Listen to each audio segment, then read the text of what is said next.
Trianos 10, thanks for the Prime sub. I appreciate the sub. The boobs are coming.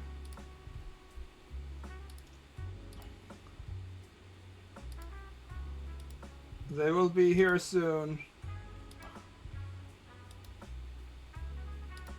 Just give me a second while I craft the titties.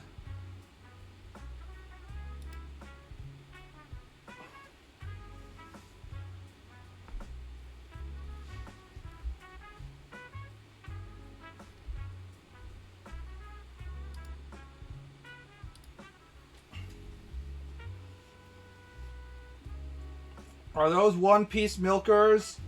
True ball heads will be able to look at this 3-panel storyboard and understand what the content is about just by seeing these 3 panels and the vague outline of characters.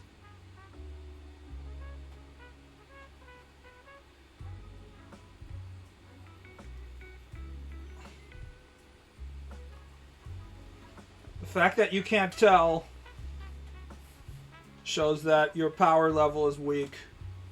Try harder.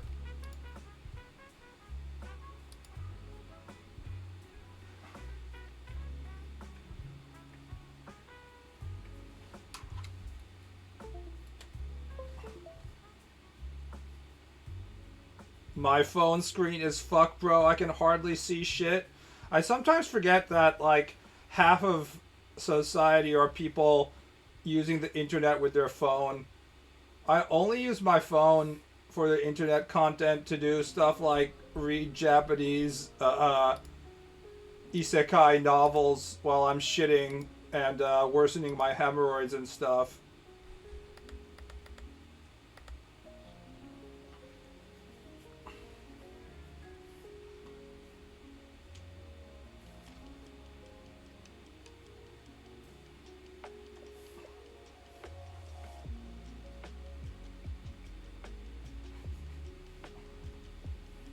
What's your favorite novel? They're all in Japanese, so we've had this discussion before.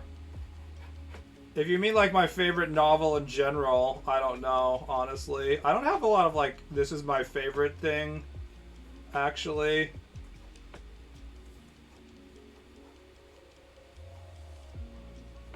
Like, I'm not someone who spends a lot of time creating like the top 10 rizziest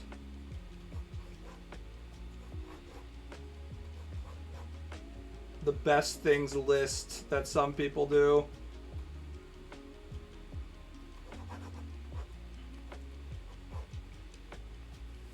Just isekai light novel. Well, currently I'm rereading this very long pornographic epic story called Road to Kingdom. So the fact that I'm rereading it says that I enjoy it quite a bit. It's been translated by fans, so it's somewhat available. Think of it as a combination of Berserk and Game of Thrones, except lighthearted, and the main character solves a lot of his problems with just his massive cock. Dostoevsky bros. I was one of the only people in my high school that, when we were assigned Brothers Karamazov, I actually finished reading it. So, I guess I am a Dostoevsky bro. Do you think Stephen King is overrated? Yeah, kind of. But on the other hand, I'm not much of a book reader as a whole, so if you ask me to like really stand by it, my opinion on whether Stephen King is overrated or not, I don't think that's like Berserk or Game of Thrones. It's only like Berserk or Game of Thrones in that the main character is super strong. He has a strength and luck build. I guess Guts didn't have much luck build, but the main character of this novel is a luck build. Or strength and luck build, and he's very strong, and he can't use magic, and he just, you know, smashes things, which I think is a great build for any storytelling. And then it also has a lot of political and socio-economic thought put into it, as well as military strategy, which I guess isn't that much like Game of Thrones either. Game of Thrones didn't have much military strategy. This one does.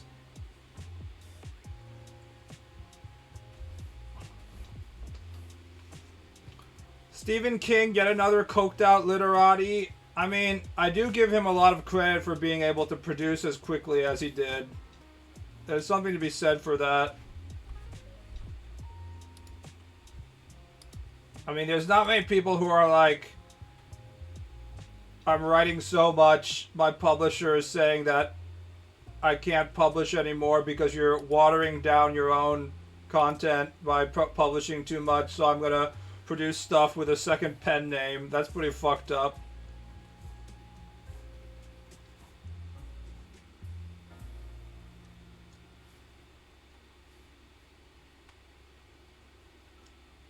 But like for Stephen King heads, what is your like go-to thing when someone like accuses your favorite writer of not being that good on a writer? Because like I've absorbed Stephen King content from the tertiary sources. It's like it'd be like me watching like 20 minutes of The Mist or something and being like, I don't know, I'm not that interested in this, I won't watch it. Dark Tower is his magnum opus. I think a lot of my Stephen King absorption was like my mother is listening to a part of an audio tape in 1996 while she drives me to summer camp or something, and I don't get to actually listen to it to the end. So the only like Stephen King stuff that I've absorbed from beginning to end are the short stories, which I think was me sitting in the car during audio tape. Like some of his spooky short stories. Like I remember one about a bunch of like high school kids. They go to a lake in the middle of nowhere, and then like some kind of oil slick ooze, a Dragon Quest slime or something in the water starts eating them.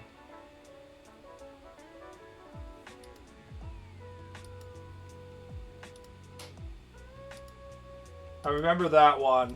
That's about it though.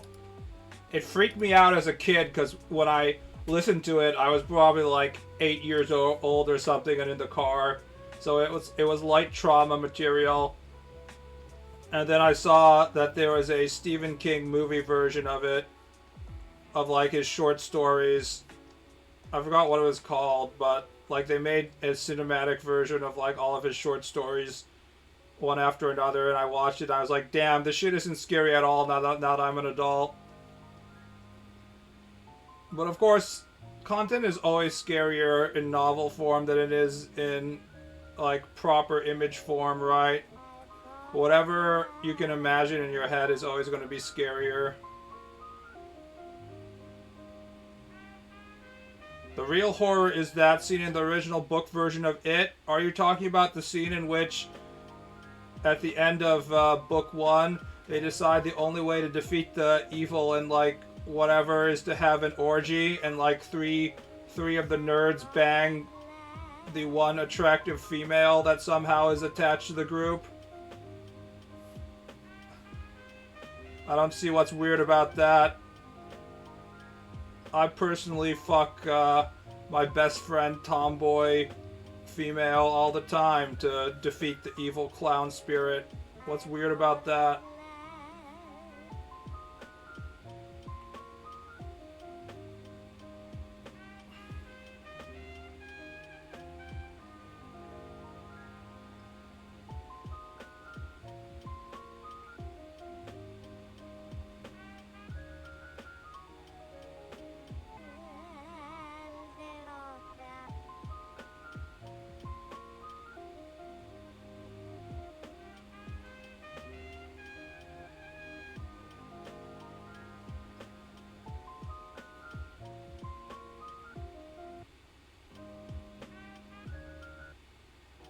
Me and the boys running a train on the local tomboy. You know it's fantasy when you're a group of male losers and you're literally called the losers or whatever. I forgot what they were called. And attractive female tomboy shows up and agrees to have sex with all of you. I don't know what was in the water that was causing the attractive female tomboys to have sex with stupid local nerds in the 80s or 70s or whatever time period Stephen King is basing his ideas off of, but the chances of that happening in anything besides Stephen King's imagination seem extremely low. But I guess at the time that Stephen King was writing this, in his mind, he was like, she is also a loser because she likes hanging out with the boys and she has short hair. Whereas now, that is such prime real estate that, you know, it's every man's dream. I do remember kind of in the 90s where if a girl had short hair, it meant like deep psychological problems or something.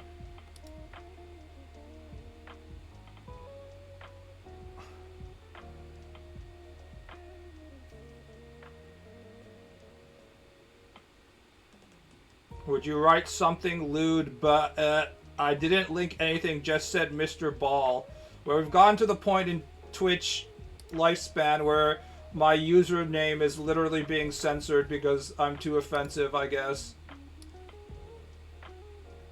Now it's a nose ring. The nose ring being a social pariah is well earned. Anybody who has been in California will know this.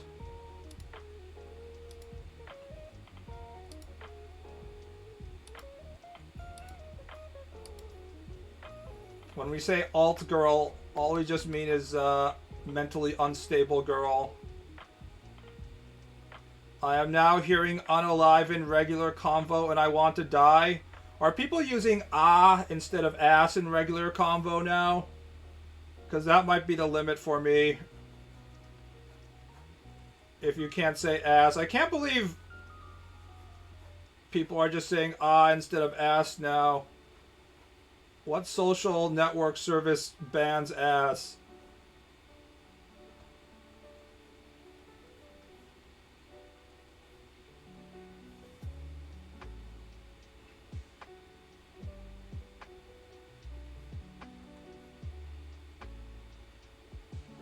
TikTok.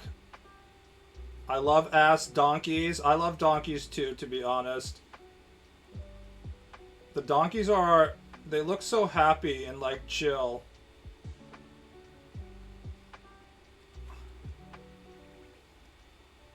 I would never abuse a donkey by asking it to have sex with a female woman.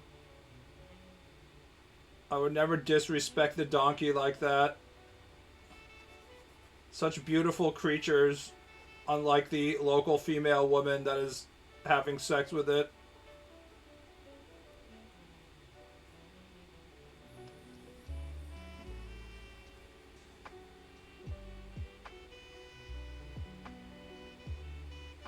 It's white people stealing because they think it's funny. Kuh. You're not my cousin, pal.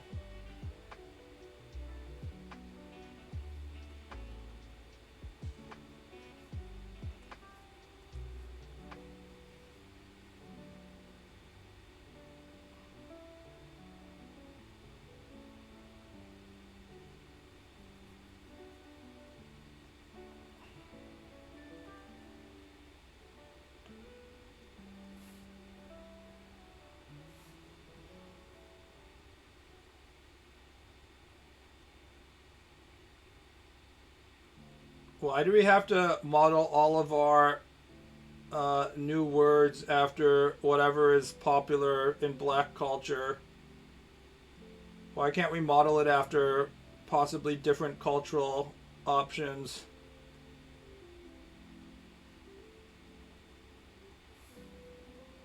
I know this is going to be the most old person sounding thing I can say, but I was cool with black culture when it was producing the music that I liked, i.e. 90s to mid 2010 hip hop, and once it started producing the black culture I don't like, as in the current state of rap and hip hop, I am no longer as supportive of it, shockingly. I don't know who is responsible for trap, but if I had a time machine, I wouldn't go back and murder Hitler. I would go back and prevent trap from becoming popular. What about Kendrick? I listened to a little bit of Kendrick. It did nothing for me.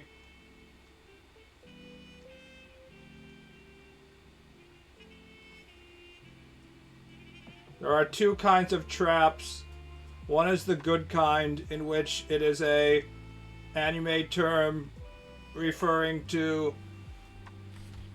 a boy dressed like a girl, but he's hot enough that you want to fuck him even if he's a boy. The bad type of trap is whatever shit that people are playing on the radio now.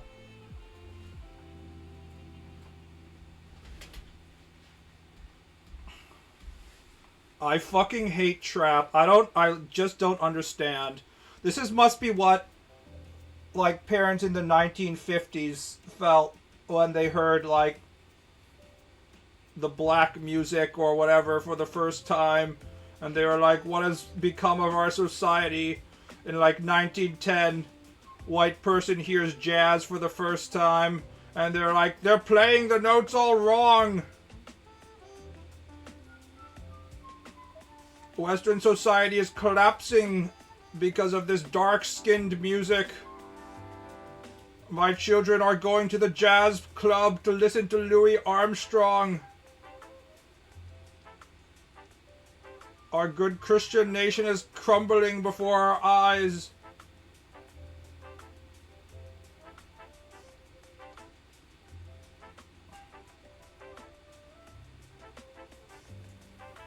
These kids and their Beatles, society is doomed. Yes. Basically that, except in this case my opinion has much more merit because I have yet to find somebody who actually likes trap. Like, where's the young people who are like, yeah. Like, are all the people who are listening to that goofy ass 6-7 meme music, are they actually enjoying the music themselves, or are they just enjoying the fact that old people don't like their music?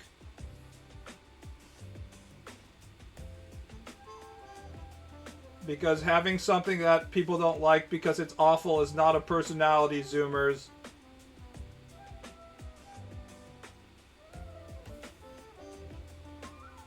I get why people like Kendrick, even if I don't quite click with it, but trap music is ass. I mean, my enjoyment of rap and hip-hop is entirely based on the beat and, like, the speed at which the person is saying words, because I'm not hip and down with the youth culture enough for me to understand, like, all the complex lyrics, especially when they're said at that speed.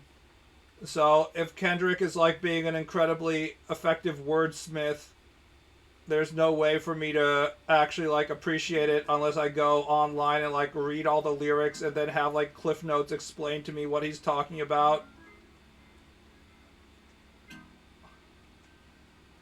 So I'm kind of biased from that perspective.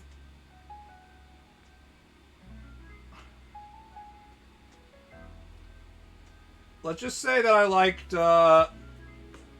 all the music I liked from the rap and hip-hop genre was just probably just like Dr. Dre dropping the beat. I'm just like, shit, Dre, that's a sick beat. I'll listen to any rapper with a Dre beat, honestly.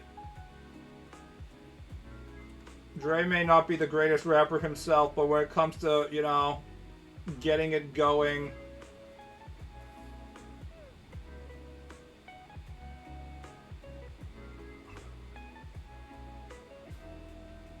Tay-Tay reached billionaire status from white pop fans, but her music has always been boring and inoffensive. I mean, isn't that why she reached billionaire status? Is take something that had like a niche genre, in this case country music, and making it even more less interesting but appealing to a higher degree of people. I mean, that's what like Elvis and stuff did, right?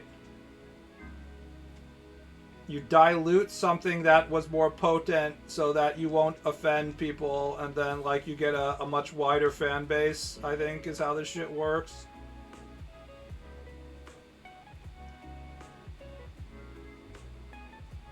He seems to be a great lyricist, but unless you're on forums gushing over poetic symbolism and layered meaning, then it's likely to be lost on you. The moment in which I was really like, oh shit, I don't really know what I'm doing this, is when I was looking up Eminem music, because I've realized that Eminem wasn't dead and he was still producing new stuff.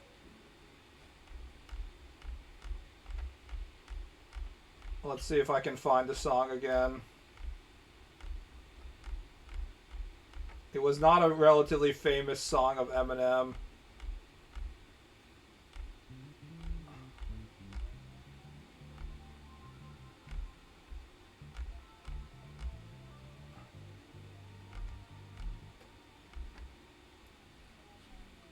I think I have to go based on filters. Eminem recent. The reason I'm talking about this is because he name dropped Diddy being a pedo in a way that I thought was better than Kendrick did it, but I wouldn't have caught it without the YouTube's comment section being like, oh, here it is, Fuel. And it has some of the trap style rapping that I was complaining about.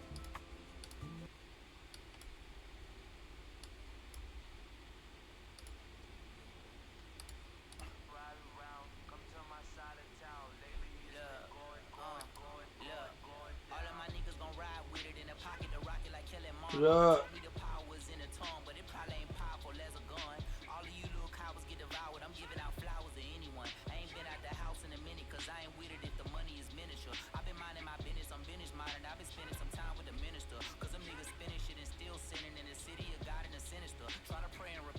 Let's see if I can find the actual point.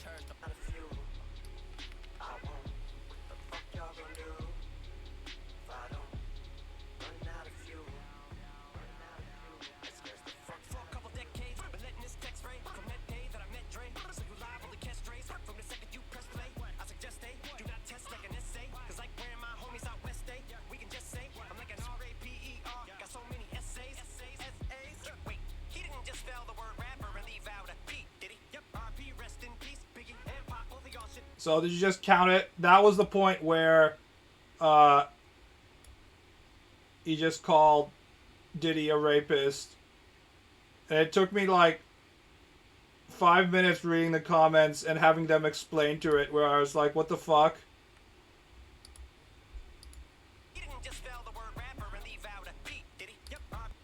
Did he? And I was like, when I read the comments and they were like, P. Diddy line, hands down the best wordplay ever, it fucking blew my mind. I was like, shit.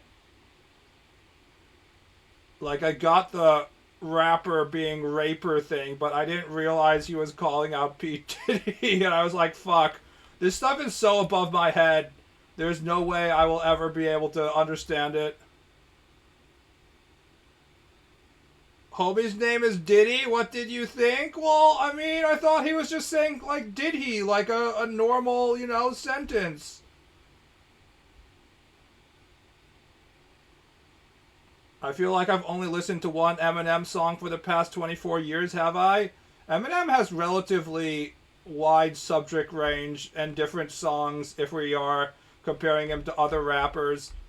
There are some rappers that only talk about smoking weed and having sex, and there are some rappers that only talk about murdering their enemies, their imagined enemies, but Eminem goes into talking about how he wants to murder his mother or girlfriend, but then he also talks about, I don't know, P. Diddy being a raper. I don't know. My best friend made me sit down and watch a bunch of BTS, and it showed me that BTS fandom is extreme and horrifying. BTS best songs. Dynamite official 2 billion views. All right, guys. I used to think that Korean music was super popular, but now I know that they have like round the clock bots to boost their views. There's no fucking way BTS Dynamite official actually has 2 billion views, guys. I don't care how popular K-pop is.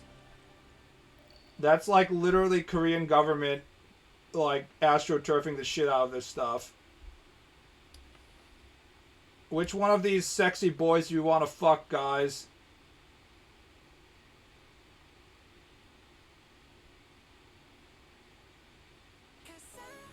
Man, the hair is doing a lot of work.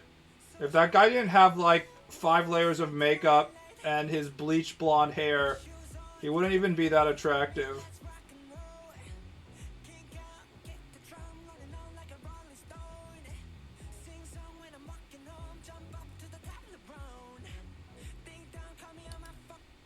I will say this. I think K-pop is way better at dancing and like the live performance part than J-pop has ever been. But while there are some like J-pop idol songs that I still like think of and can remember, there are zero, absolutely zero K-pop like songs where I actually have any kind of, I think about anything about the music from the musical standpoint. Like, the music part of it is so unremarkable. Honestly, if it hadn't been already coming out like 10 years ago, I would think every single one of their songs was made with AI. There's like really no hook. Like, they're trying so hard to make a good song, but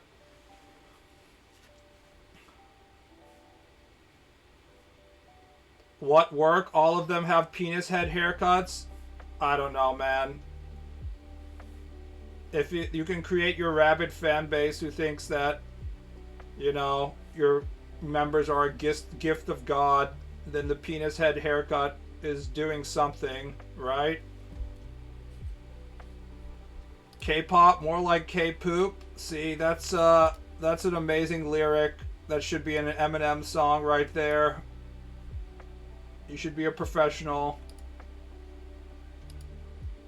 These boobs are big, but I feel like they should be bigger.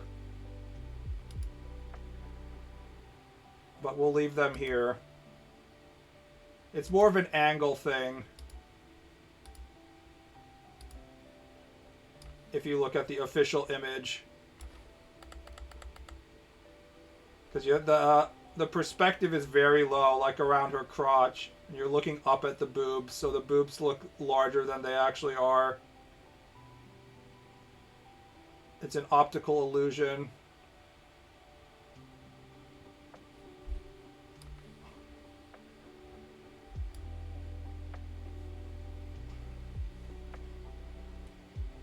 They don't need to be bigger, they might be smaller. Honestly, don't ban me for saying this. We're going according to official sources.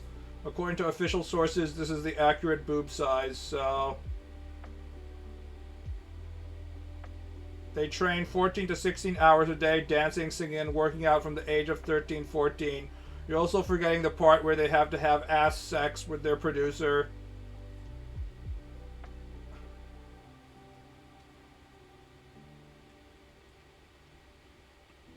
All of your hentai in which the idol has to have sex with ugly rich guy for her dream of becoming idol, it's all real. One of the few situations in which hentai is real is idol sexual abuse hentai.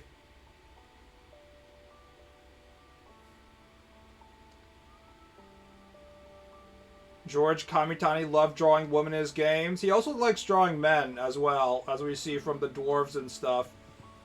He doesn't tone down anything. It's always turned up to 11. That's what makes it so great.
Did you take your PS5 with you? Ultimately, I decided against that.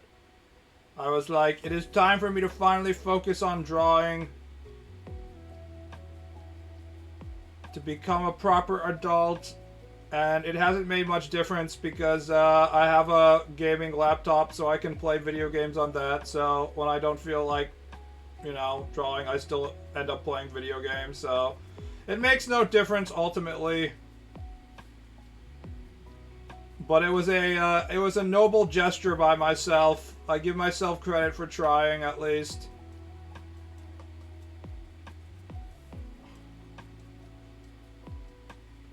Hey yo, give me your PS5? No. Considering that we won't get a PS6 for another 8 more years, and when it comes out, because of RAM prices, it will be, you know, $900 or, I don't know, $1,000 or something. No, I'm not giving you my PS5.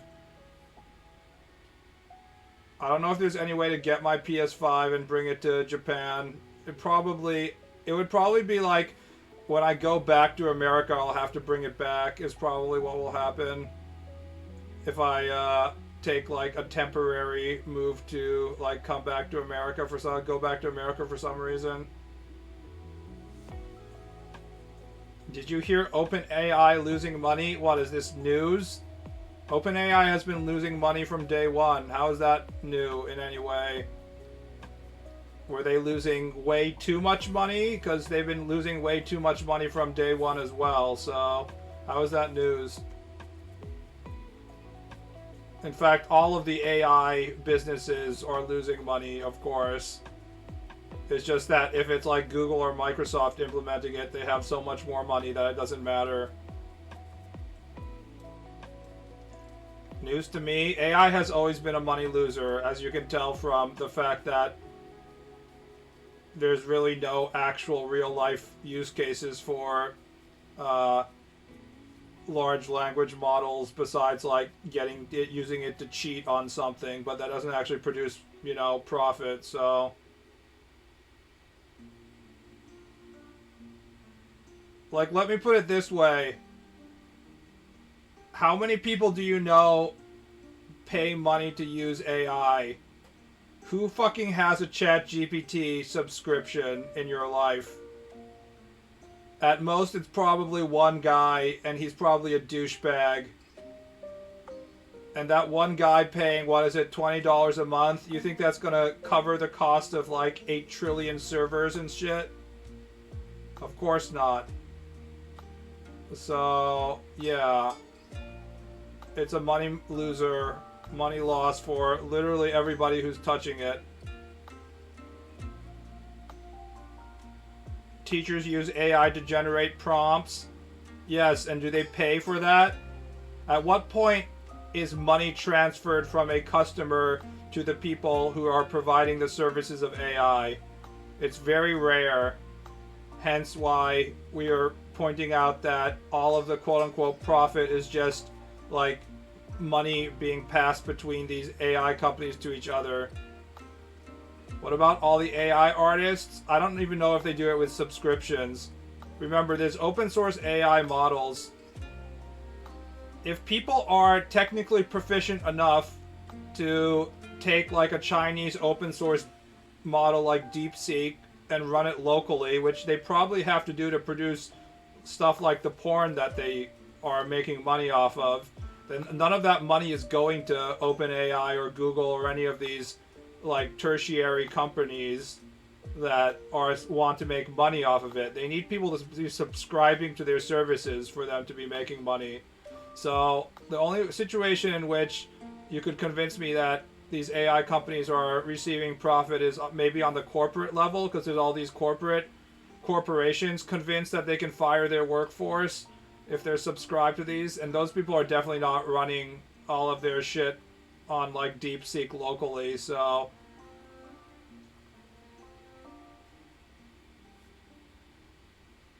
I assume that is where some of the profit comes from, but you know, that's not enough to support a $1 trillion industry. So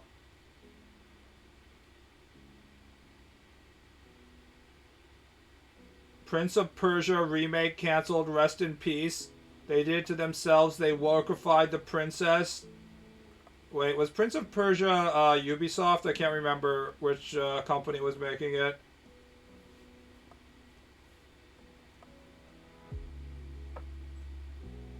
This is going to be like the most old person comment I can make, but my mind was blown back in the year 1990 when I touched like an early Mac computer and there was Prince of Persia on it, and the prince was doing like those needlessly realistic stand up and then jump animations. It was both like really impressive that the character was like moving like a real human being, but also annoying because, you know, you're used to Mario going like at hyperspeed and being able to jump and like do whatever the fuck he wants. And this Prince of Persia guy was moving so slowly. I wonder what percentage of you guys have actually played original Prince of Persia, and what percentage of you people are all of your fond memories come from just Sands of Time and stuff. As an Iranian, that is good news to me. I don't want my culture tarnished, thank you. Too late. Assassin's Creed was already... Wasn't Assassin's Creed's original one set in Iran? Where's Damascus? In fact, I will tarnish your culture for you in real time right now on this stream. Look. Here we go. Pre-Islamic. Fantastical Arabian city. Meow. Sahara Desert.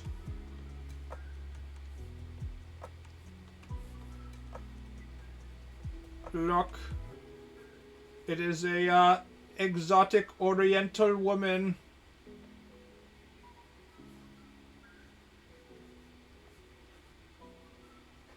It is pre-Islam, so she wears the sexy face mask, but her boobas are out there. And she has those like see-through pants. Oh, sexy. We'll also make her a female swordswoman, give her a scimitar. Let's draw a flying carpet.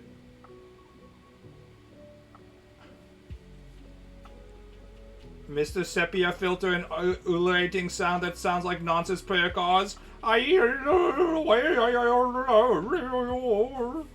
then let's draw an American Humvee vehicle. in the background, and we have U.S. Marines being like, shit, bro. We're in the enemy territory. Hold on.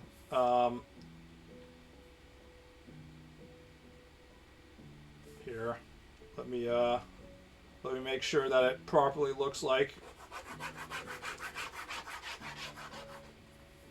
Here we go. Here we go, yep. Yeah. Now we're in the desert. Yeah. Look at that.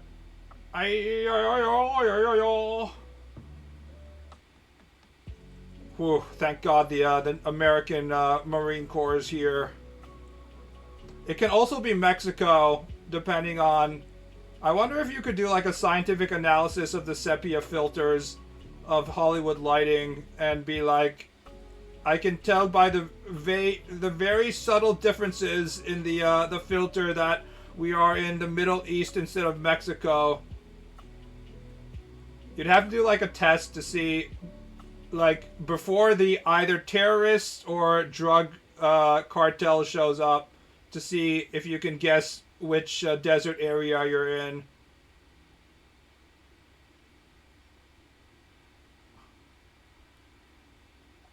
Ramirez, cover the bomb squad while they disable the IED. Do not save.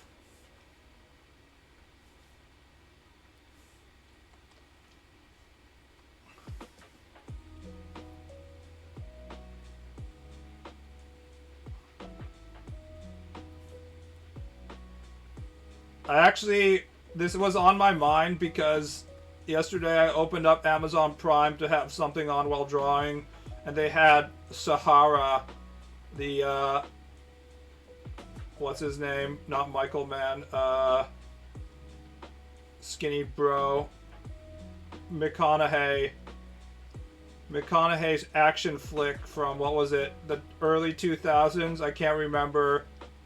Where he has an impeccable abs and shit, but it's like 2 American military service members in the Middle East with Penelope Cruz as a UN aid worker searching for gold.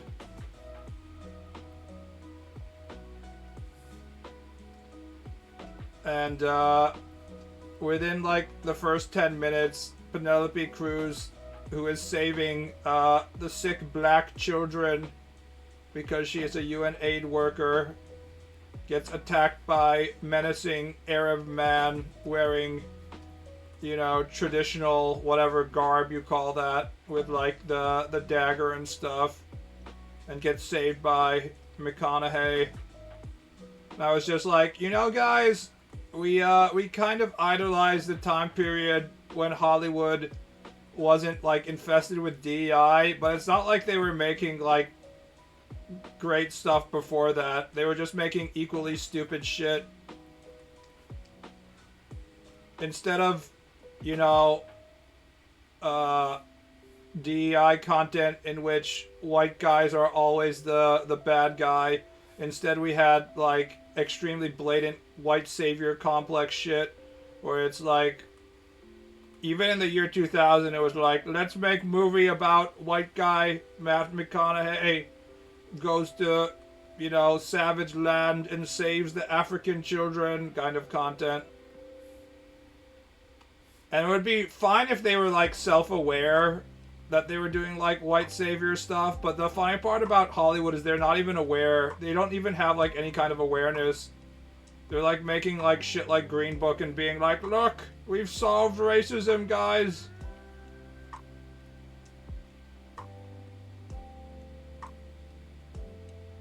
Are you saying they were always bad writers? Yes. The answer is yes.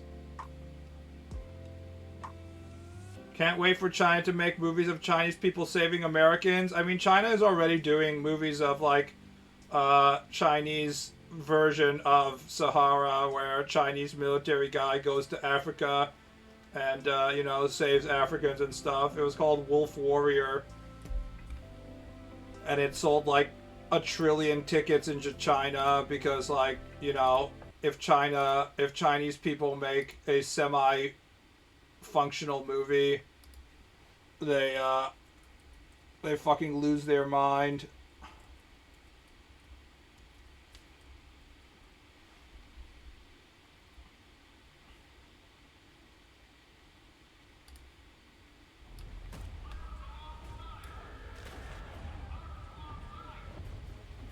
Look at that insane action, bros. He's kicking people. Oh, shit! The bullet is coming toward the screen. Uploaded video of this man fighting off some of the pirates. His name's Lang. Wolf warrior. Welcome to Africa. Welcome to Africa. See, he's doing the exact same shit as McConaughey was doing in Africa and Sahara. They literally are just doing the exact same shit that Hollywood was doing like 30 years ago. Also, I don't know if taking off your shirt and having a less impressive physique than local African NPC that they probably hired is exactly a good look for you, Chinese action star. Also, I don't know if you want to show him playing soccer because you might remind your Chinese audiences that Chinese have failed at literally every kind of soccer endeavor they've tried in the last 30 years and can't even, like, make the World Cup qualifiers, but I digress.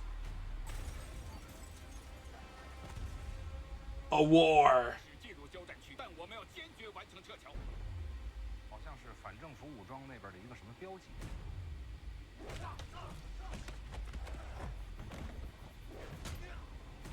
With no limits. Random clown makeup.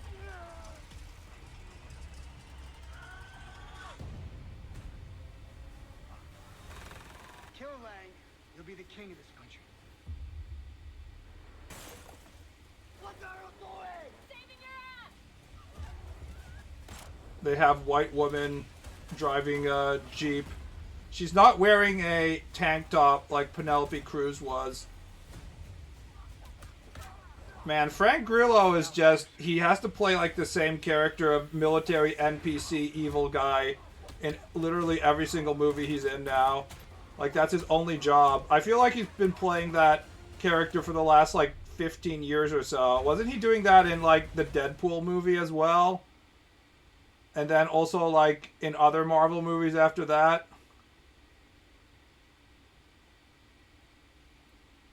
This movie is fun, though. I'm sure it's fun. It's just funny that, like, China is basically doing what America was doing in, like, the 80s and stuff like that. It really is just kind of like they're retreating the same area endlessly. No wolves, 1 out of 10. It's a metaphorical wolf, you wouldn't understand. They really like using the AK as a club, huh? It's not as heroic if you just use the AK and shoot the person, unfortunately, so... He's crossbowed into MCU? Yeah, something like that. But I feel like I've seen him in like a bunch of other movies basically doing the military NPC thing as well there.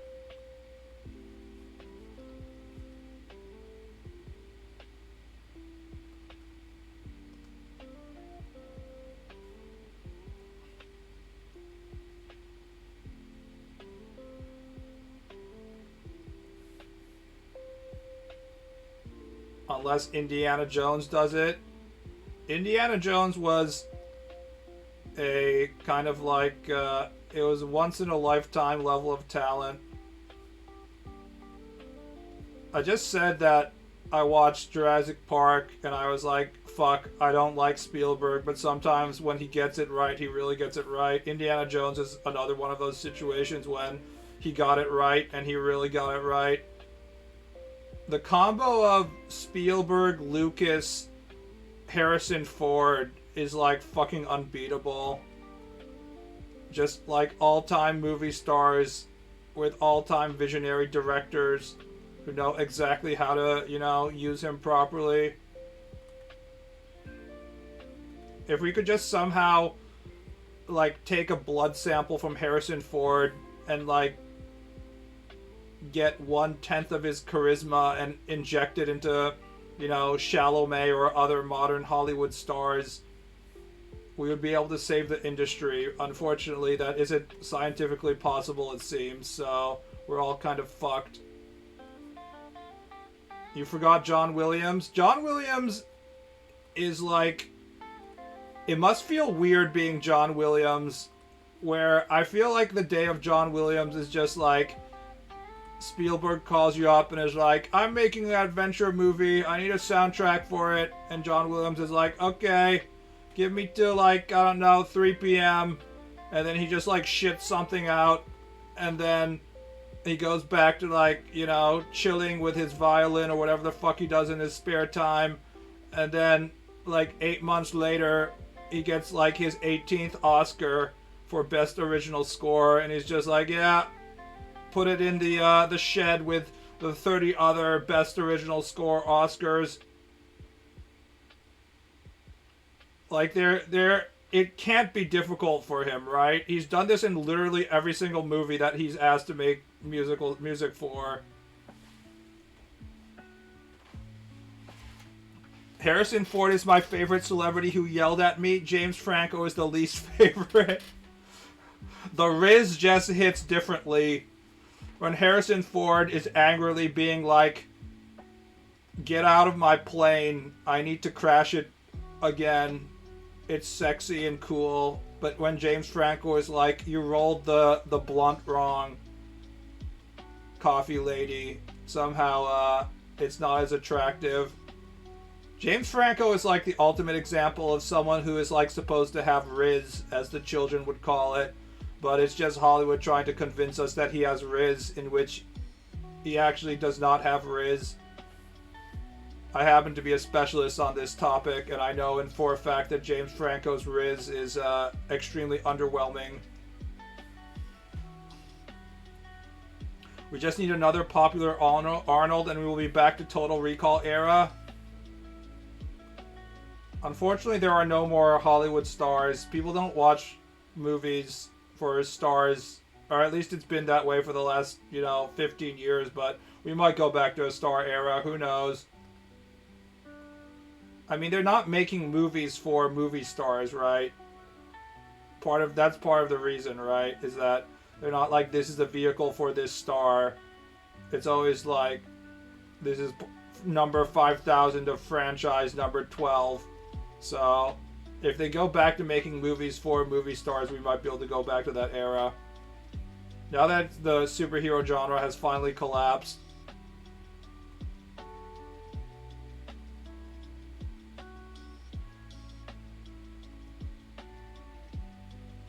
if Marvel Doomsday is a failure, we'll know for sure that we're finally out of the superhero era for good.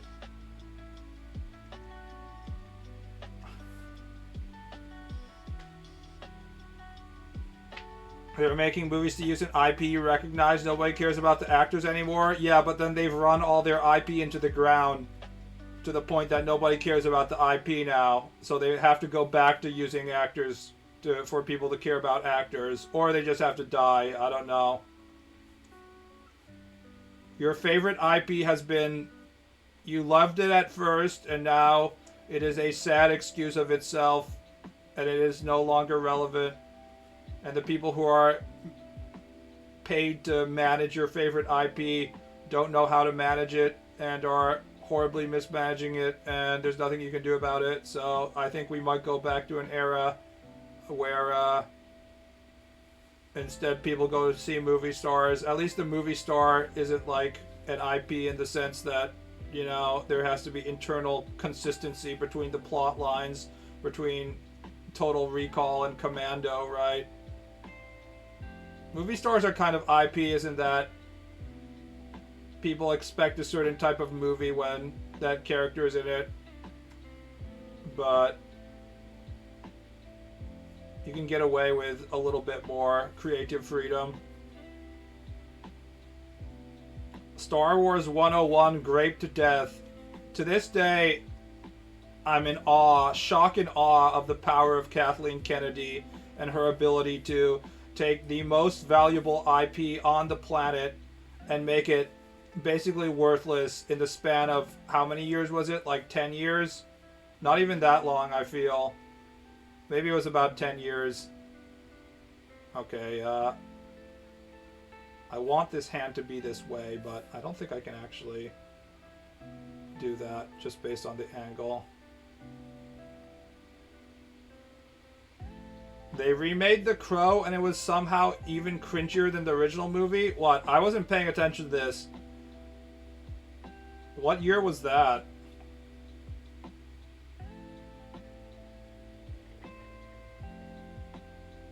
The new Tron? Well, the old Tron wasn't particularly a successful IP in the first place, so... we just kind of fondly remember it because it was like, remember when we didn't know what computers were? Ha ha ha.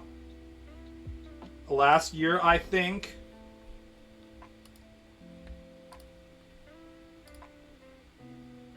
I can't believe that's real. It completely passed me by.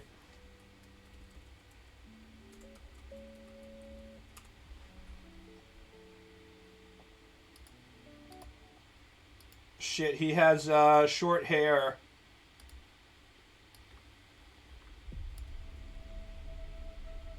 What's the first thing you liked about me? I thought that you were quite brilliant and broken. Of course it has interracial romance. You felt like my person. What's the worst thing you've ever done? I saw things. I shouldn't have seen any of it.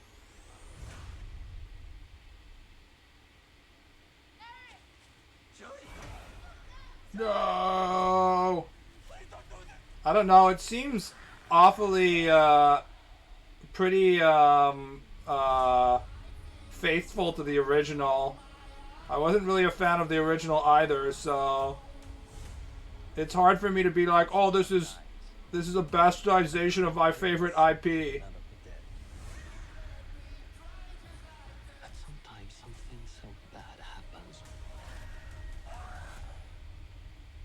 that the soul cannot rest. I mean, unlike the original, I can actually see what's happening. I actually rewatched the original pretty recently, and it was so fucking dark. I mean, like, actually dark in that there isn't enough light to see what's going on. Or of that God.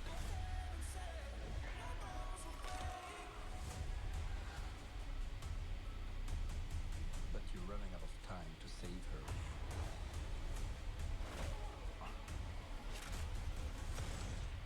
Well, that's cool. I killed them. Every single one of them. Any movie that involves a guy getting shot with a shotgun at point blank range and his brain splattering, I'm kind of good for it. I don't know. I don't think this looks that bad. It could be worse. Which cut were you watching? I don't remember. Jared Leto's Joker ruined everything? Why so serious, baby? Why so serious?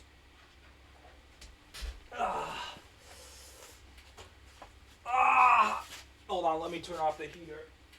Ugh.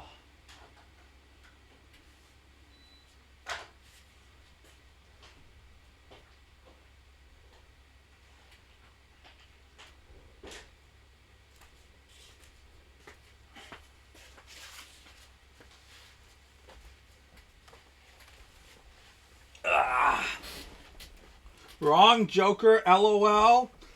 What? What a iconic line from the Jared Leto Joker am I supposed to say to you guys? He has no iconic lines, remember?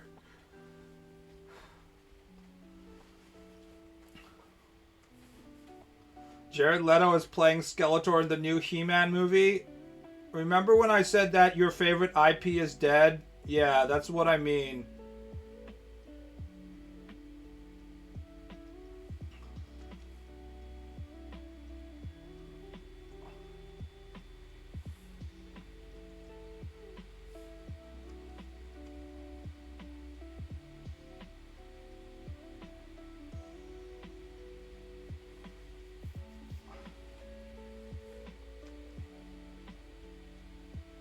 Finally a role fit for actual real-life villain and cult leader Jared Leto.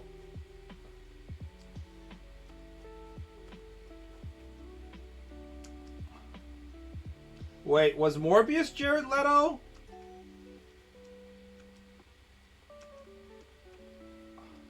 can't remember.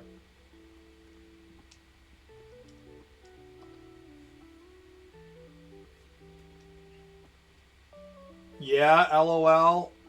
They really do just have like 5 guys that they've decided are their superhero quality actors, and they just, you know, move them around like pieces on a chessboard, don't they?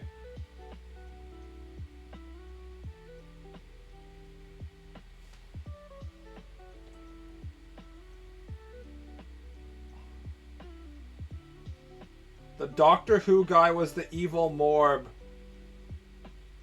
What percentage of people in chat have seen Morbius, guys? Raise your hands. I promise I won't get angry.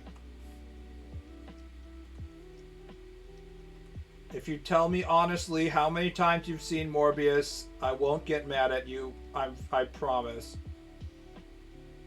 0%. No, that can't be. Morbius was one of the most popular IPs of the last 20 years.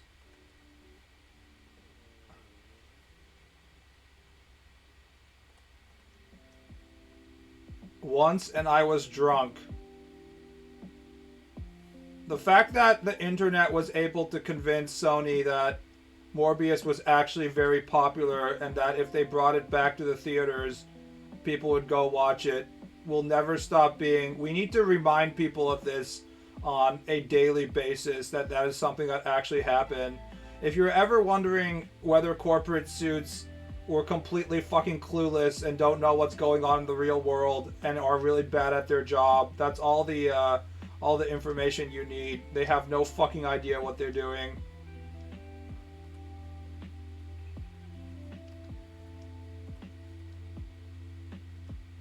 Our society is run by morons. At least when it comes to entertainment. It's a good thing that the people who run the entertainment portions of the bread and circuses of our society aren't also the people who are running the infrastructure for, like, say, water treatment plants and shit like that, because we'd all have died of bacteria infestations if they were using the same level of intelligence to operate these things.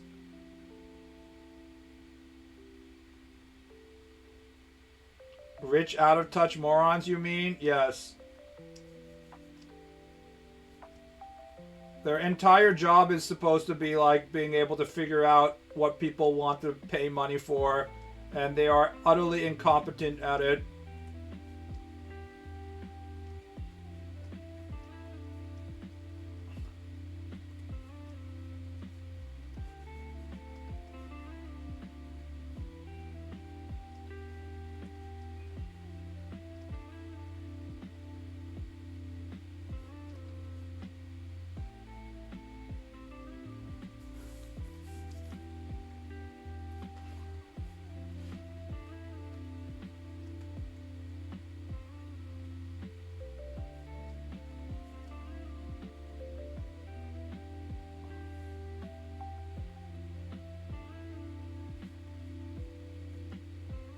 But the rich celebrity gave their opinion on geopolitical issue that agrees with my opinion when I read the headline. That's not even the people that I'm talking about. The rich celebrities that actually give their opinions in interviews and stuff are the people on the lower rungs of the totem pole. They're not even like the producers and shit like that. They're probably more aware of what you actually want to see than the people who fund this shit.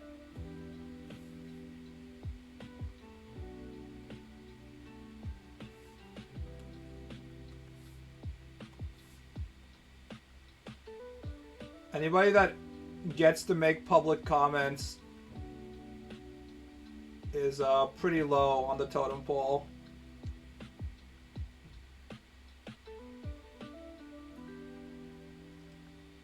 Of course, now thanks to the power of social media, we also get the opportunity where people who are actually at the top of the totem pole say stupid shit in public and get to expose how fucking stupid they are, i.e. Elon.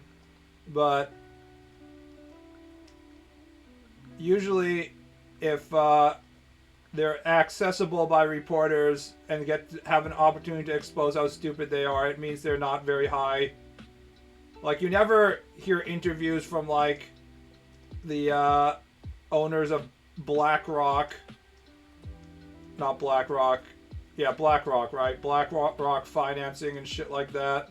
Whatever investment banks that own the things that you're complaining about. Like, you're not hearing their opinions.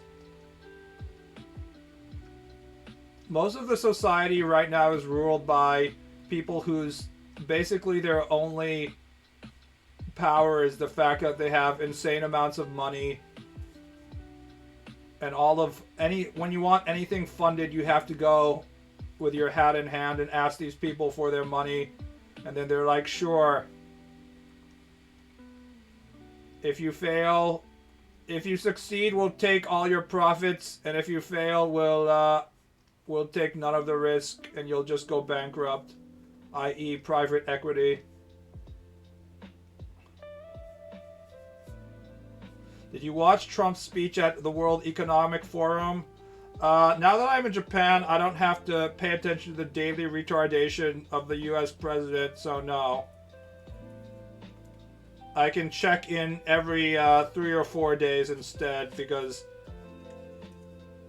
I only have to worry about his problems if the US decides to just nuke Japan, then I'm screwed kind of context, but I don't have to be like directly affected by him as much, so no, I am not paying attention to whatever stupid shit he was saying in Davos.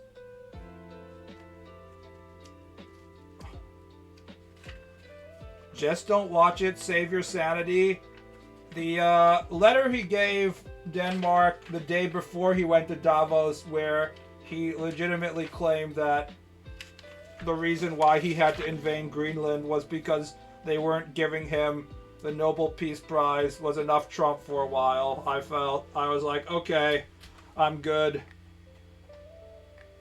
I don't need any more Trump news in my life. I lost 10 brain cells just by reading this.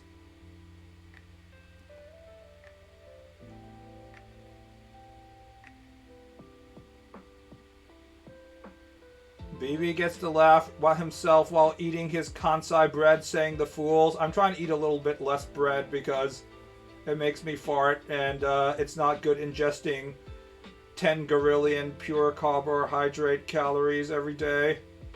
But yes, that is sort of what I'm doing.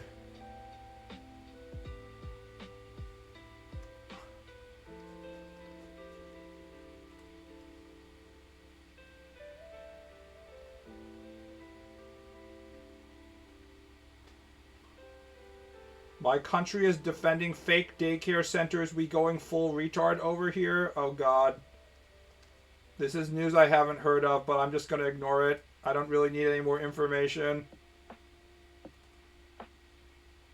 America has been going full retard for a while, but whenever you're like, perhaps it cannot get any more retarded, there's always more retardation that you can find. Society is built up of a lot of, complex, difficult parts that need to function, so when you start whittling away at the functionality of shit, there's still always a lot more that you can fuck up.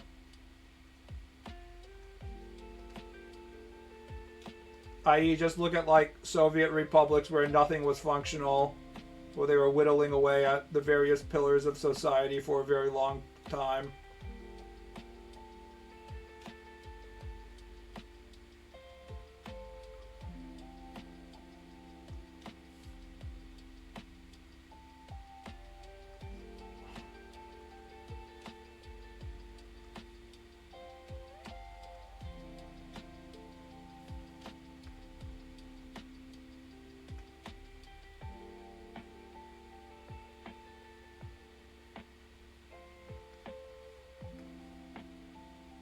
USA Kekona clap. I always forget which members in this chat are the Europeans and which ones are the Americans.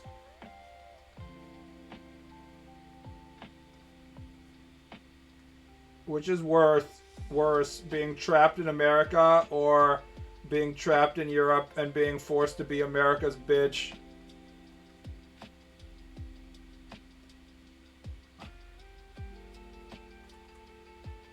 Canadian close enough. I feel like the whole Canadian, like, haha, we are not an American vassal state. We have all these options besides being an American vassal state is kind of funny. They think they're a real country.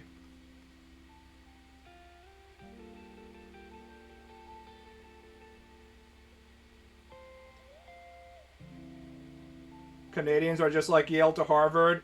I had a Canadian teacher in high school, and half of his personality was like snidely being superior because he was Canadian. He was like, in my country we have a real healthcare system. And everyone was like, yeah, whatever, bro.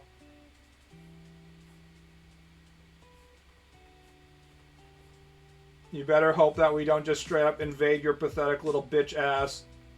Which is kind of what America is at right now. Trump is basically doing that with the US military right now in real time. Debatable, just don't get sick, lol. The Japanese healthcare system is shockingly functional. To the point where it's like, what the fuck? How is it so functional?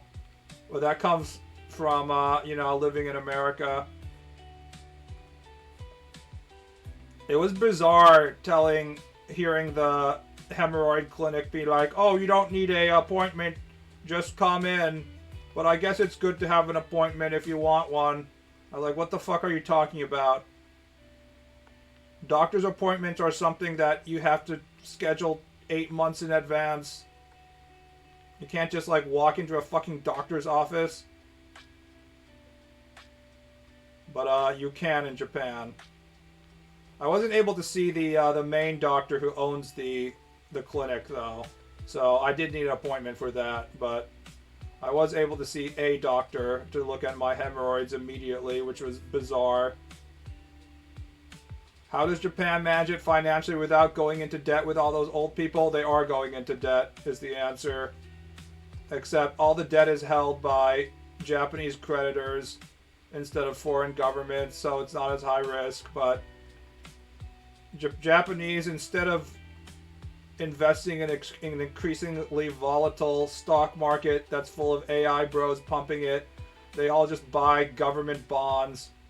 So yeah, but there's also pretty robust taxation, but unlike the American healthcare system in which everybody is incredibly overweight and sick, so the healthcare costs are way higher, and B, half of the people aren't properly paying for healthcare and are waiting until they're incredibly sick, which makes everything more expensive, and then going to the emergency room, which makes everything more expensive. In Japan, everybody just has to pay government health insurance, and because everyone's paying, it's doing the thing that insurance is supposed to do, which is spread the risk around to multiple people. So it's much cheaper when you actually need something treated. Also, doctors aren't insanely overpaid in Japan, despite the fact that you have to study really hard to become a doctor. Like any kind of doctor profession, they get paid like a pretty modest salary, so it's pretty different vibes.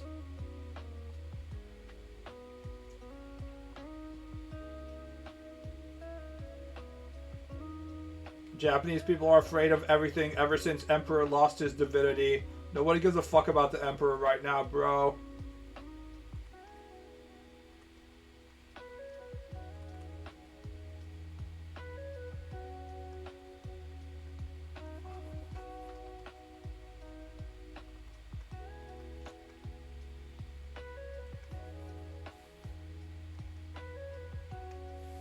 May I tell a story? There's nothing I can do to stop you except banning your ass, so I guess you can.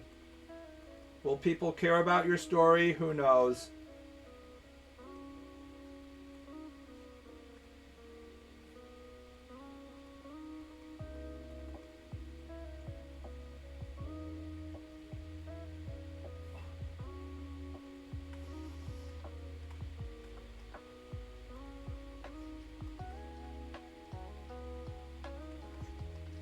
This arm posture is really fucking with me. I just wanted permission. Most people aren't polite enough to ask for it.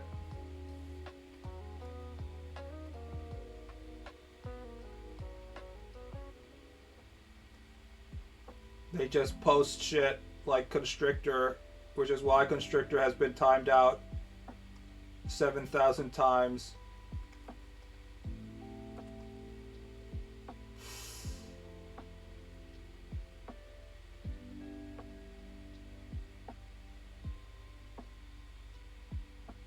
Maybe I don't even have space to put in the arm now that I think about it.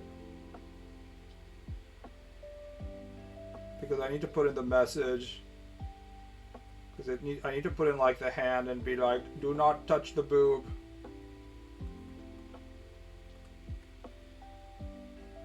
That's like this. Lest she turns your hands to stone.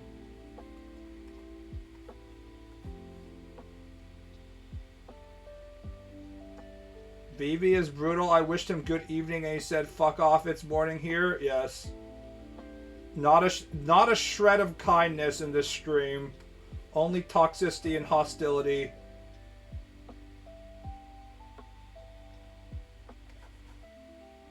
Only the strong can survive in this chat.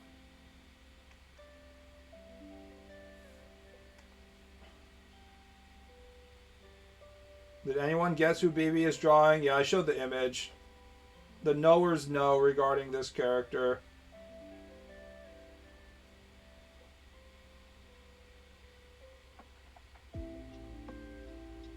One time VB punched me in the face. It was awesome. Don't make me do it again.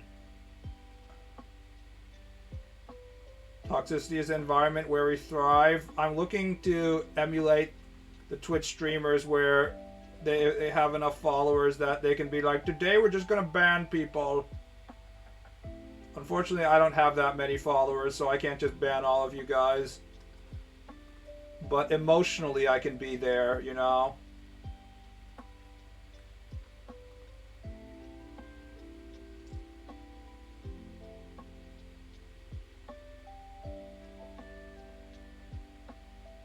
You can time out? Yes. That's how we handle Constrictor around here.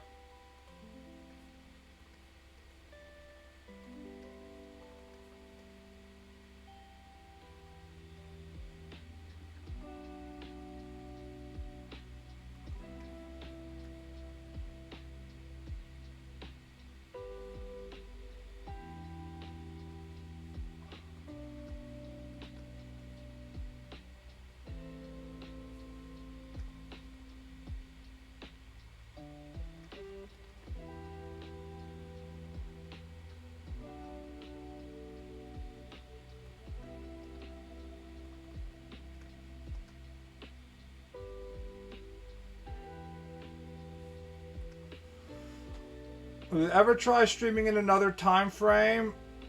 I could. I mean, I'm waking up at 7 in the morning to stream here. So it's not exactly like, you know, super easy time for me. I have to wake up. But I've always been good at waking up. That's one of my strengths. My few strengths is that I'm capable of waking up in the morning if I have to.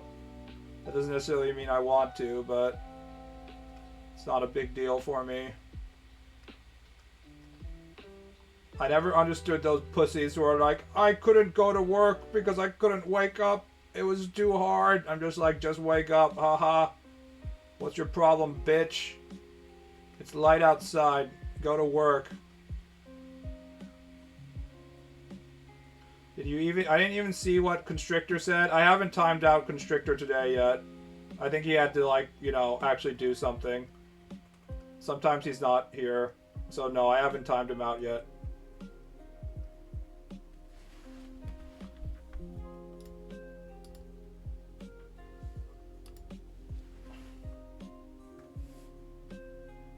How do you make yourself draw? It used to be harder for me to draw, and now it's gotten easy. Everything gets easier if you do it enough.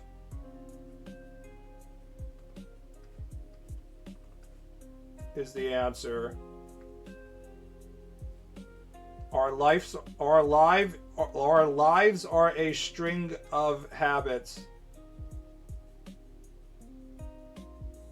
Habits breed greatness. Habits breed champions.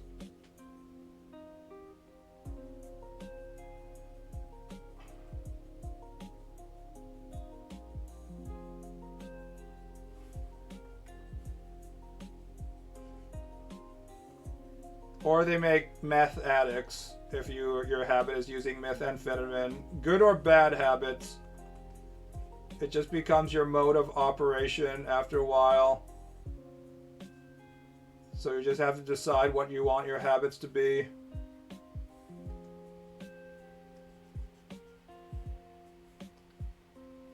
Also, I don't have like an actual job. That also helps. I'm not like, oh, I got back from a 15-hour shift in the cock-sucking factory. I've sucked 10,000 cocks today. Now I have to go to my computer and instead of playing a relaxing, cookie clicker video game, I have to try and get better at drawing and feel shitty about how bad my drawing looks. Or whatever. I don't have to do that.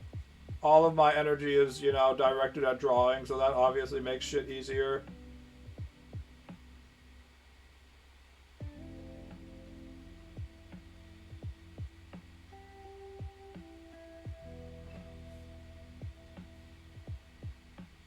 These cocks aren't going to suck themselves. If only someone could automate the cock-sucking process, all those poor cock-sucking workers wouldn't have to suck so many cocks. But then they'd also lose their jobs. That's the problem about AI and automation. Now that the robots are sucking people's cocks instead, what will happen to all the pensions of all the cocksuckers?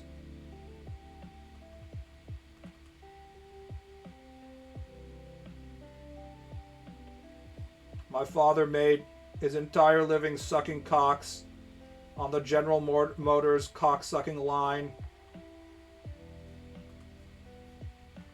And I wish to follow in his footsteps, but then General Motors implemented these new Japanese cock-sucking robots who can suck 8 cocks at a time. 10 million cocks sucked per day. And now I'm out of a job. I used to walk 10 miles in the snow to suck a cock. Hashtag just Tinder things.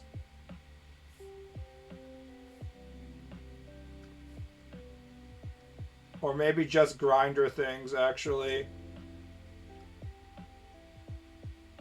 I don't think I showed it on stream, but apparently there's like a non-Grinder gay meetup website that's even more salacious than Grinder, in which if you just go on it, it's just like a map of like local gays in your area, and they're all like showing photos of their cock. And it's like, within 10 miles, there's this man showing his cock, and he needs it to be sucked right now. Fellow gay man, please go and suck this cock. And gays are like, sounds like a good idea. There's a cock that needs to be sucked within 5 miles of me. I'm off.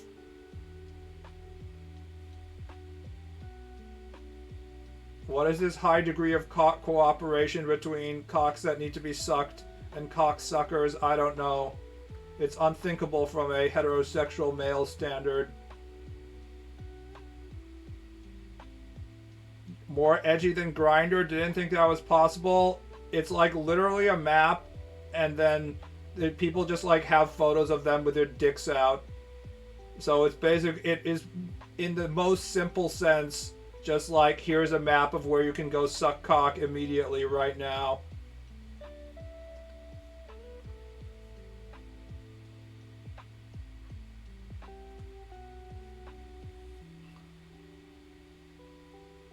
Glory hole maps, awesome. You're not welcome, Death Striker. It's men only. And not like the men that want female mouths on their cock. Although if they have a glory hole, it might not make a difference. Maybe you can trick the gay men into allowing their cock to be sucked by a female. That would be an interesting social experiment to do like glory holes and see if you can do like, it's like the blind taste test of cock sucking. I wonder if guys who are used to getting their dick sucked by a guy are like, the technique is inadequate. I can tell it's a female on the other side. I knew I couldn't trust these females to suck my cock properly. They can sense feminine energy and jaw size. Women don't have the same dedication to cock sucking that men do. Apparently. I've actually heard gays talk about this. Where they're like, yeah, they don't know how the penis is properly handled because they don't have one.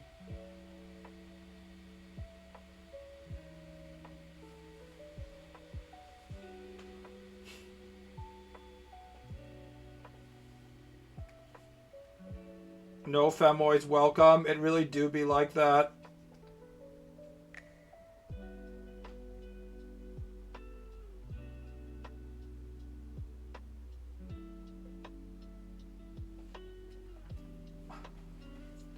I mean, it's easy to think about it if you're like a straight man and like you go into the lesbian bar and you're like, hello, lesbian females. I too like pussy just like you.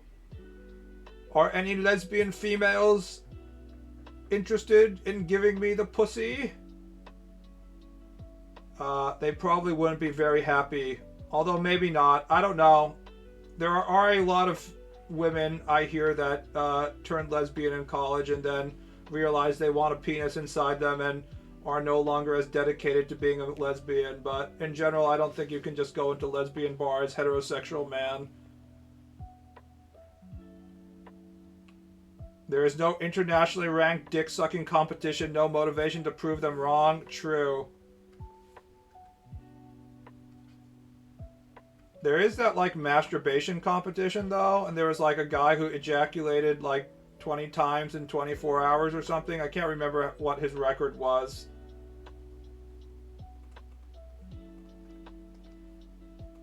That's easier to measure, I guess, because it's just, like, your individual accomplishments, right? You don't need a partner.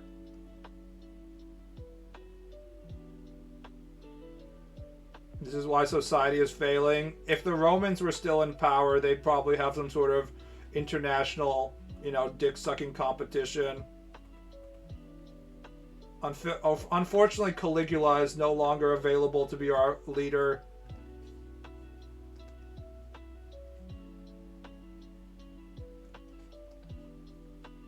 We only have Trump, whose penis is apparently like... What was the description by Stormy Daniels? It was like a small mushroom or something is how she compared it to.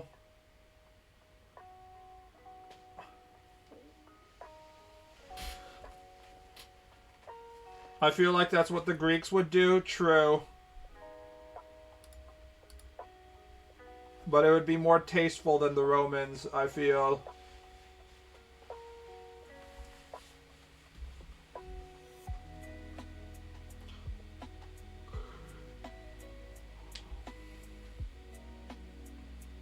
Or no, that was Epstein. I am not taking dick measurement assessments from a porn star. Yeah, but if she was doing prostitution on the side, she'd probably seen some non-porn star cocks as well. Trump's penis description.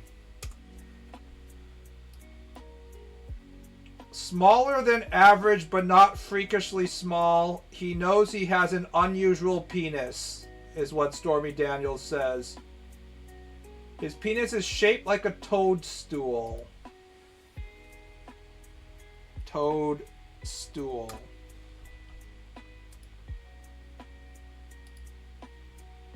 Here we go, guys. Trump's penis. I think she probably meant kind of like this shape. Kind of bulbous. Short. The head is bulbous and larger than the stalk.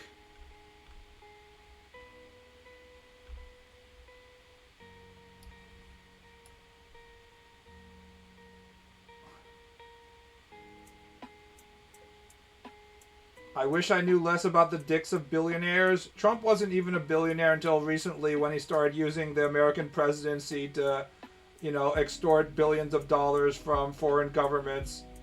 He was just pretending to be a billionaire. It's funny how, like, if you think about it, we had all of these different phases in which the Democrats were coping about, like, now Republican voters will return to sanity when they realize their hero is this. And it went from, like, now that Trump has said that he has openly grabbed women's pussies, people will not vote for him. Nope, they voted for him. Now that he has been humiliated about his cock size, they will not vote for him. Nope, they still vote for him. Now that, you know, there's all this evidence to show that he actually doesn't have a lot of money and he's been lying this entire time about his wealth, they will not vote for him. It's like, no, they're still going to vote for him.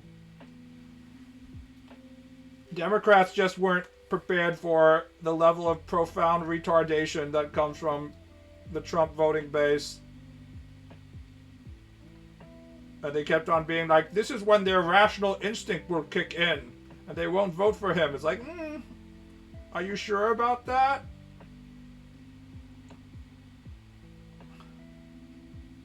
In fairness, Trump didn't ever issue a defamation suit about his Vienna sausage against Daniels nor South Park. Trump knows when he can't win in terms of, like, PR battles. As much as, like, he's been complaining about, like, Swift and the Swifties, he doesn't ever actually, like, go after Taylor Swift directly because he knows that he'll lose. As much as I complain about Trump, one thing he's good at is, like, his media literacy of when he knows when to, like, pick battles and stuff. He only punches downward. He's, like, the opposite of the advice that they say about, like, only beef upward. Trump only beefs downward, so if he feels like a figure is more powerful than him, such as Taylor Swift, he doesn't go, like, full-on conflict with her because he knows it might be damaging to him. Half the country has no shame or honor. We're America. Lack of shame is our trademark.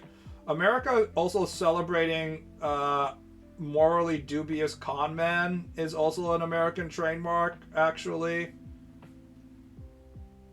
America has always been, like, a celebrator of people who are just, like, work the system, like Mark Twain style trickster heroes, so Trump is definitely in that category, so it's not actually that shocking that he would be so successful. Taylor has bigger fish to fry, like making Travis Kelce get a butt haircut. Has she succeeded? Travis Kelce haircut.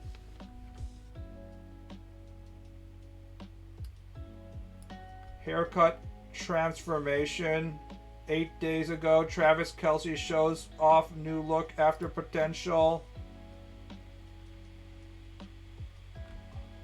Fans are loving it. I mean, it just looks like a short shave. I don't know. I wouldn't call it a butt haircut. Just looks like a normal, shortly cropped hair. My brother, Killa Trav, pulled up for that butter soft fade. Always good catching up, fam. Looks like he just went to a black barber who does everything with their, like, buzzer things and just asked them to give him, like, a black haircut. And they gave it to him.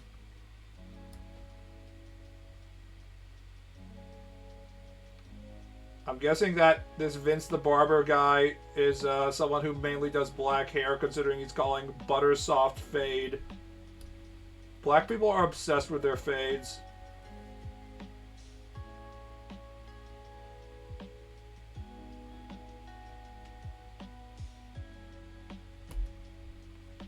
They're always like, the fade has to be perfect.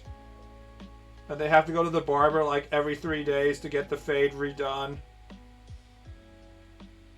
Fuck off. I mean, isn't it true? I've never heard the concept of, like, the fade being, like, clean or the hairline being super crisp and stuff. until I started listening to like black people. I didn't even know that, you know, what do you call them? Like the do-rags? I guess they're all just do-rags. But I didn't even know that the reason why black people wear the do-rags is to like maintain their hairline and have it like extremely crisp. Meanwhile, Japanese people are spending $1 billion trying to get their hair messy in the correct way and stuff. Vince is probably the most famous barber out there. Is he like an LA guy? Is he just one of those places where like all the athletes go? I love the memes of getting random characters getting high top fades. Like Vegeta. If Vegeta get high top fade, it would be something like this, right? Because he has like the super long forehead. So it would be like this.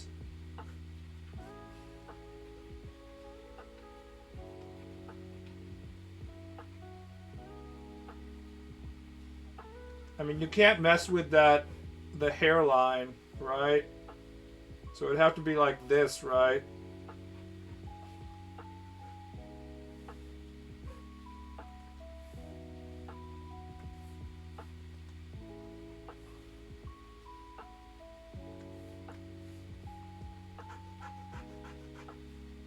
This seems about, that's a low taper fade. Hold on, maybe I don't understand my different fades.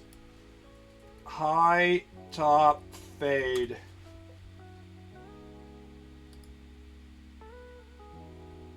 So the fade part is like this gradation that you have going from the skin into the hairline, right? That's the fade. And then this is the high top. So to make it proper, I have to take this area and make it go like from 0 and then like slowly make it into like the hair. That's how it works.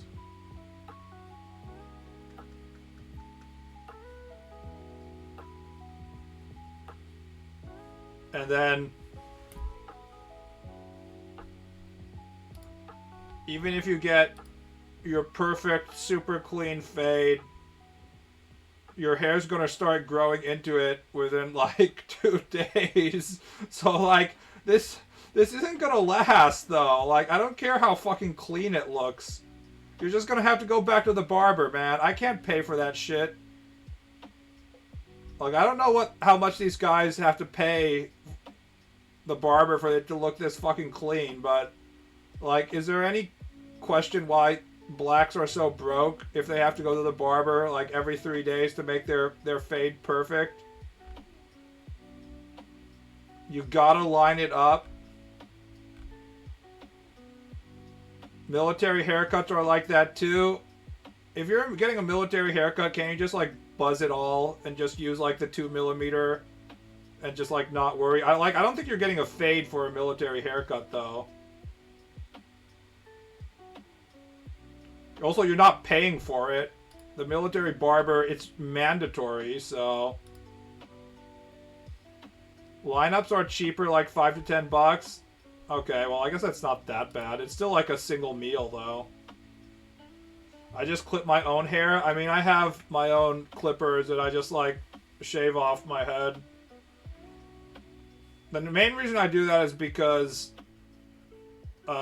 it's too hot and I can't handle the heat. So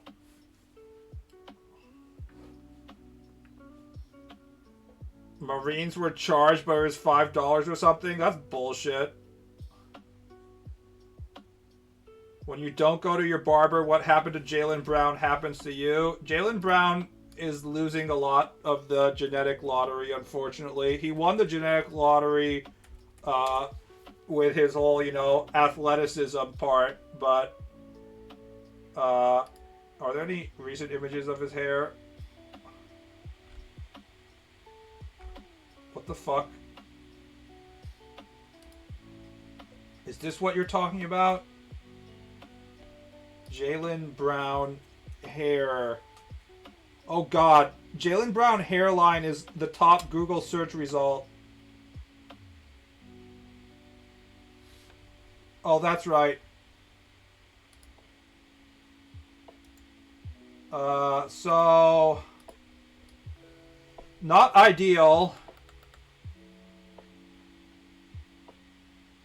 I don't even know.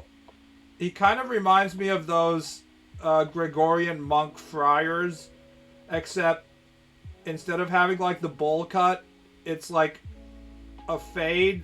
It kind of just looks like he attached a piece of carpet to his head.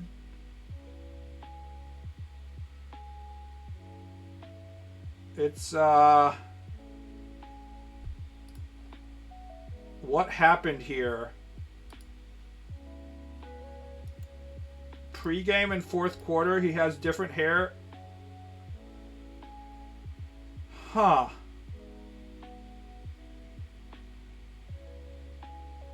Is it coming off? Is that what's going on? He also tried filling it in with some hairspray, hair color, and it rubbed off on other people.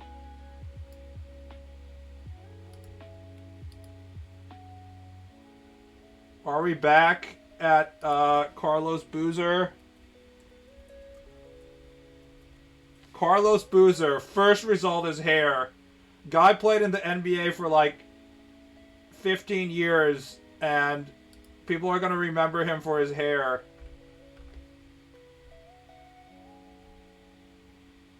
Carlos Boozer explains hair on highly questionable interview. Look at this.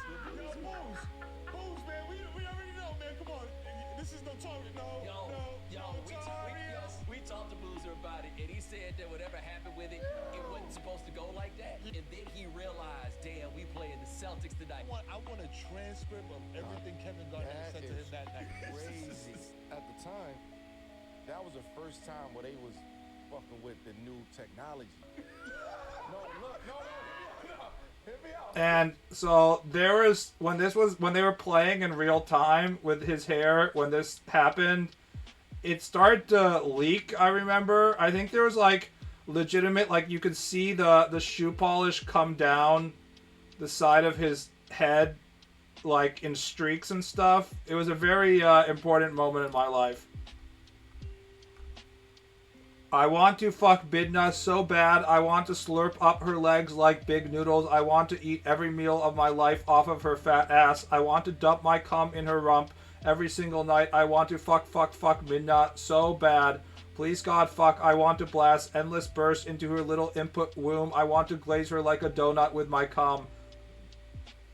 Fuck. I want pump, fuck her imp butt. 100 bits. Thank you.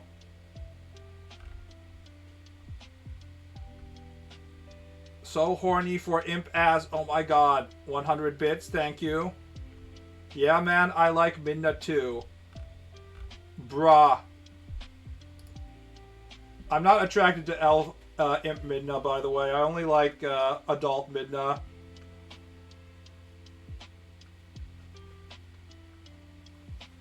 I like evil One-chan Midna, but not imp Midna. I'm not a big short stack guy. I've noticed that one of my preferences for women is that they're tall. They don't necessarily have to be like huge muscular, but if you're shorter than like, I don't know, 5'6", I'm not really interested in you.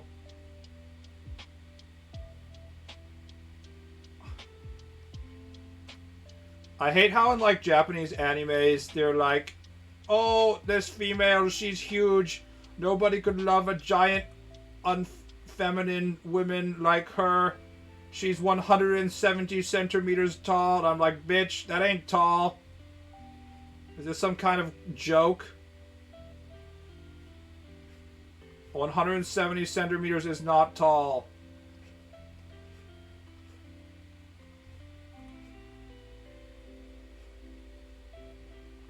That ain't gonna do it.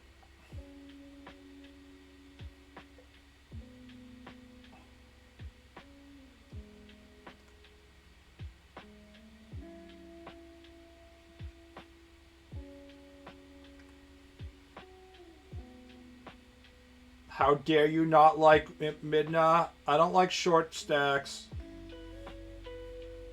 I like tall females. Tall ones.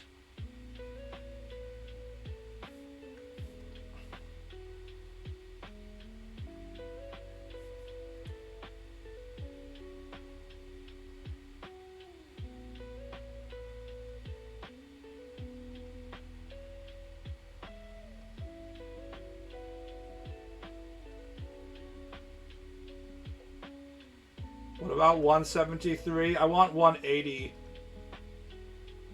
I'm 182, so the correct height is where she feels like if she's wearing heels, she'll be taller than me, and it might not be acceptable. But I'm like, don't worry, babe. Go ahead and wear heels. I won't feel offended.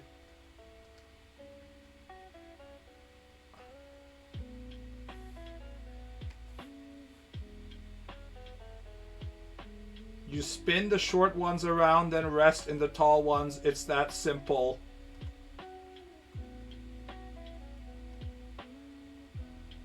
I mean, if Link is a wolf, does it really make any difference?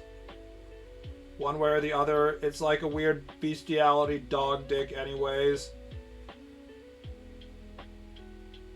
Imp Midna literally made for wolf penis. Designed around the wolf penis meta.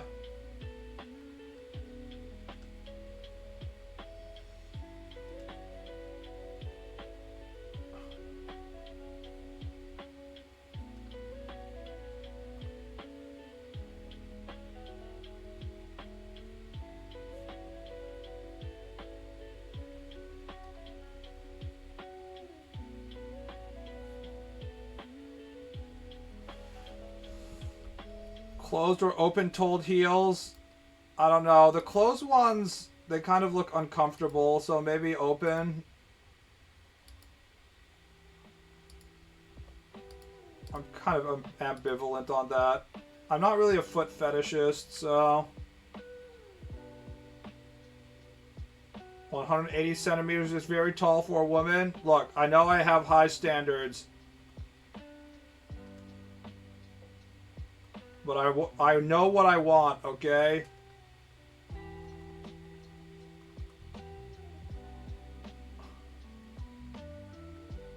Now, if you'll excuse me, I have to go and creep on the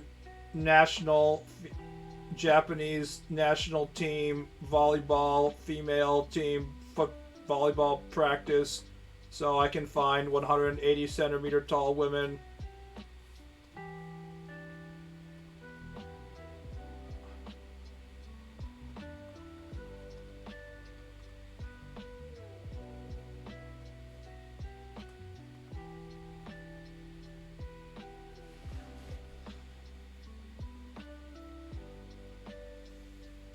.5'11" is pretty tall. Thank you. I like being tall. And I like my woman to also be tall. It's not like I'm getting access to any real chicks in real life anyway, so... It's especially going to be difficult to find a tall female in Japan, so I can't really be picky.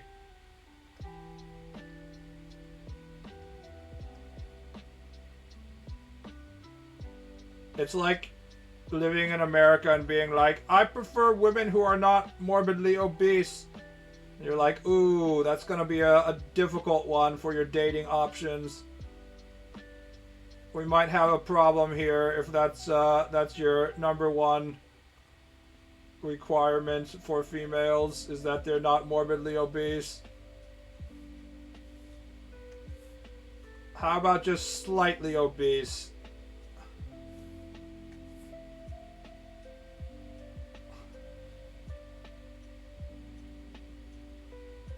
When I was in 3rd grade, the girl I made out with was taller than me and gave me a piggyback. It was so amazing. That can't happen anymore now that I'm 7'3". You have to go to the female ogre colony and find the 7-foot tall women.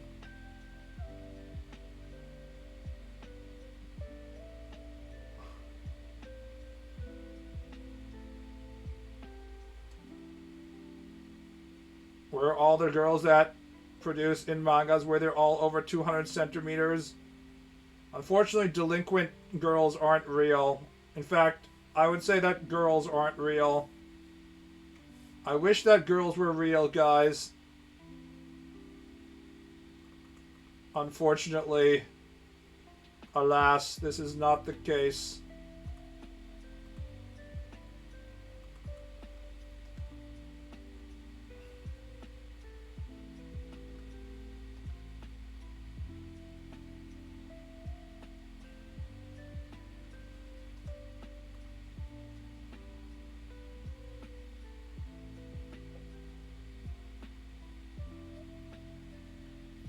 Girls are psy-opt, it's true. Now that I'm in Japan, there's a lot of female women around me. But I try and play it cool. There's lots of old ladies, honestly, more than anything. But there are a few, like, high school girls around. If I'm standing around near the school. I'm in a very heavily residential area, so...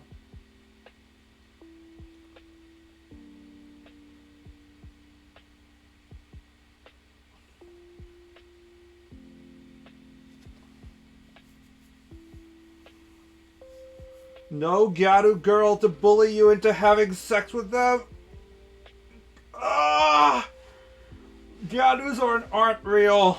Though that really is true. The Gyaru are no longer available in 2026. Maybe if I go to Osaka. Osaka's close by. I've been thinking of going to Osaka recently, just as like a trip. You know, because it's like 30 minutes on the train, so...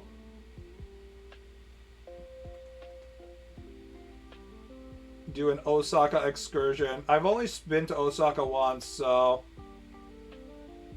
I've explained this before, but my current house location is halfway between Osaka and Kobe. So I should check out Osaka and, like, you know... go eat takoyaki or something. What should I do in Osaka, guys? Besides, like, fight the Yakuza there or something. You play it low-key and stand next to a school. There's schools in a lot of places. I'm not standing next to the school, but... you know, I'm, like, walking along the street, and I'm like, ah, shit. This is the time when all the kids get out of school.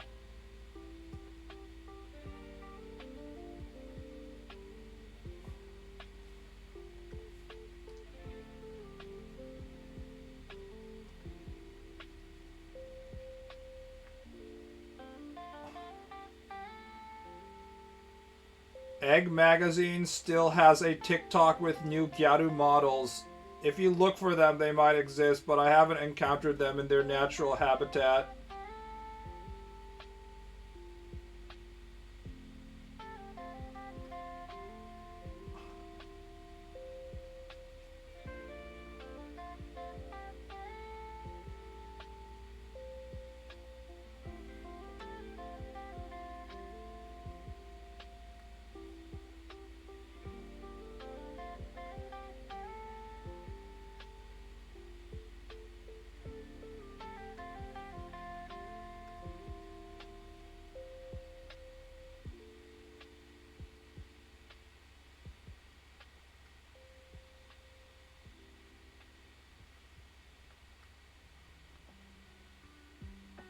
I'm glad you stream. You're like my third favorite streamer. If your first favorite streamer is Forsen, who's your second favorite streamer? God, I love Forsen so much, guys. I say after having never seen a Forsen stream in my entire life. He's the best.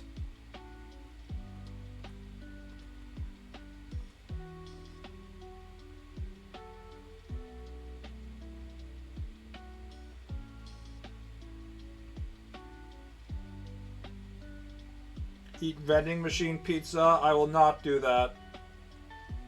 I have better things to do with my culinary gastrointestinal tract than eat low quality pizza when I could get high quality pizza. There's actually quite a few pizza. There's like a Domino's around here. And there's also like Italian, proper Neapolitan pizza as well. But I'm not getting it. It's too much work.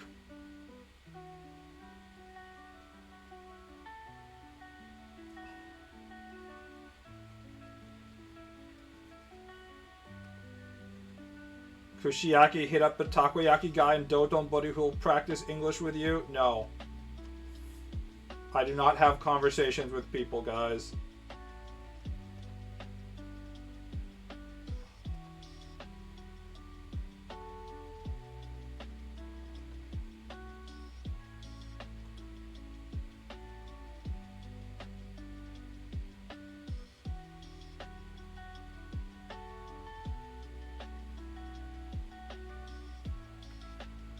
Also, Kushiaki, like many foods, is primarily for drinking, and I don't drink. So that's one of my big problems, is that if you can't drink alcohol, your ability to enjoy aspects of Japanese society in many cases are greatly diminished. Especially stuff relating to Osaka, for example. Osaka is drinking land, so...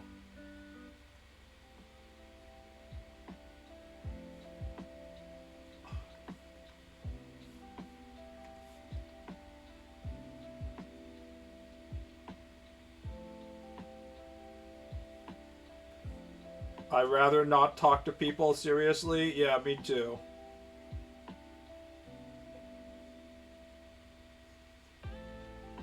It can only lead to tragedy.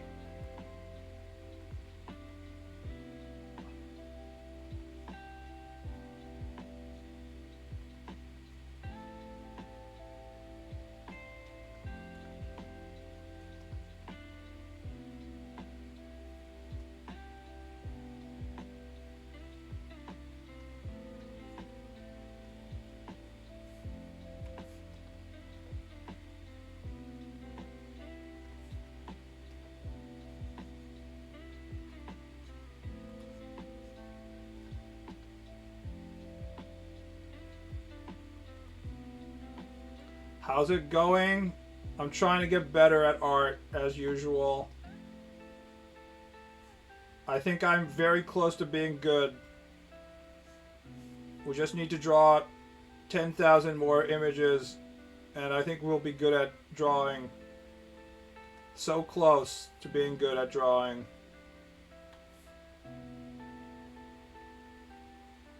Befriend a Yakuza and become a JAV actor. I don't think I would make a good JAV actor. Just a hunch.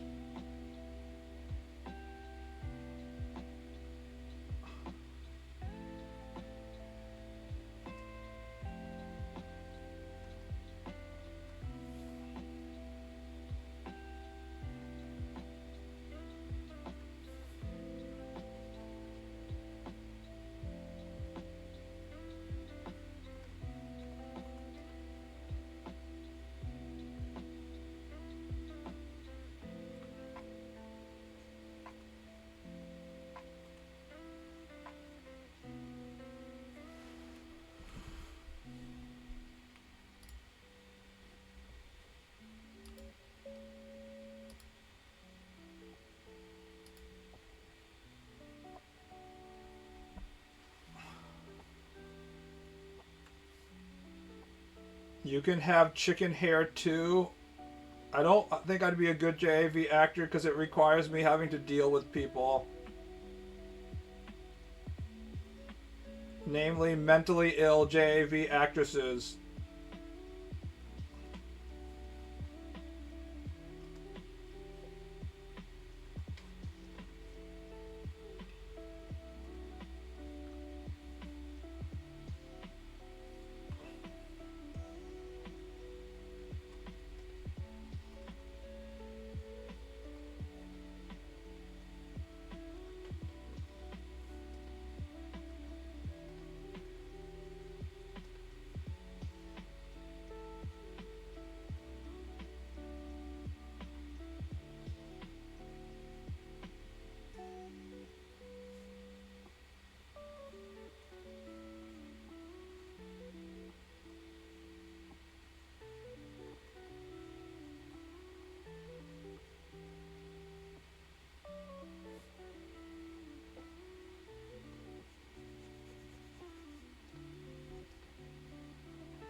Hating human contact is definitely a buff, but the infatuation with gay sex is a buff. Oh, hating human contact is definitely a debuff, but the infatuation with gay sex is a buff. I'm not actually into gay sex, though. That's the problem. It would be pretty easy to be a gay sex porn actor compared to being straight porn actor, because there's way more demand for being a gay sex porn actor. I hear that most straight male porn actors have to do gay porn because that's where the demand is.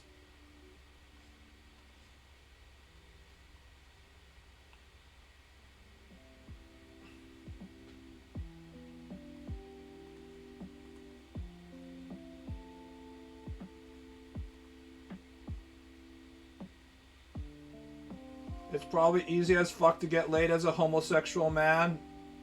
It's pretty easy, but not as easy as being a female.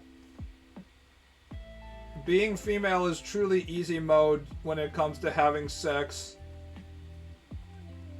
As much as we complain about how women are actually secretly gooners even more than men, the neediness for men to have sex is still incomparable to the female need. And there's way more heterosexual men than there are gay men, so as long as you are female, if you want to have sex and you're willing to lower your standards, it is extremely easy to have sex in a way that doesn't apply to anybody else. Closeted porn actor like, oh no, I have to do it, you guys. I really don't want to be in this gay porn video, but now I have to suck cock. It's such a shame.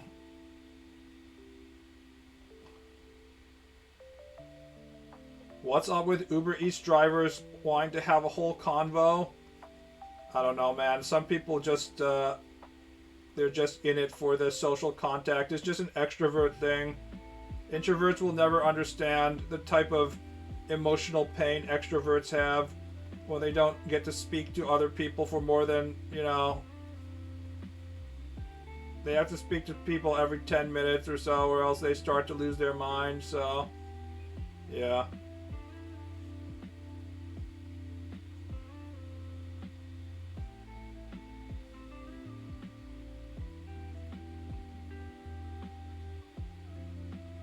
Free protein. Unfortunately, you don't get much protein from cum. There's just not enough.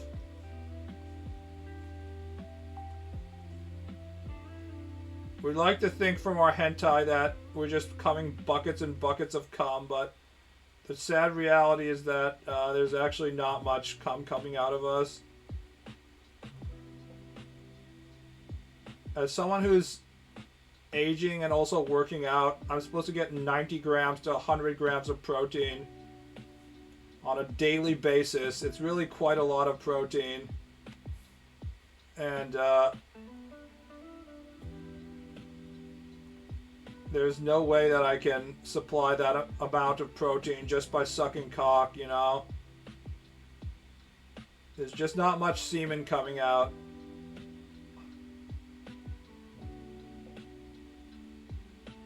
Reminder that AIDS spread as much as it did because one gay flight attendant had sex every night with multiple guys and he knew he had it, even telling them afterwards some sick Nurgle shit.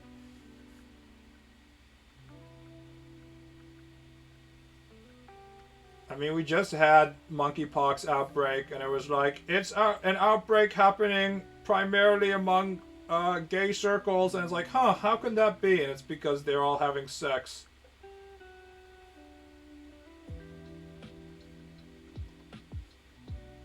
They're all having gay sex with each other. Shocking. Shocking situation.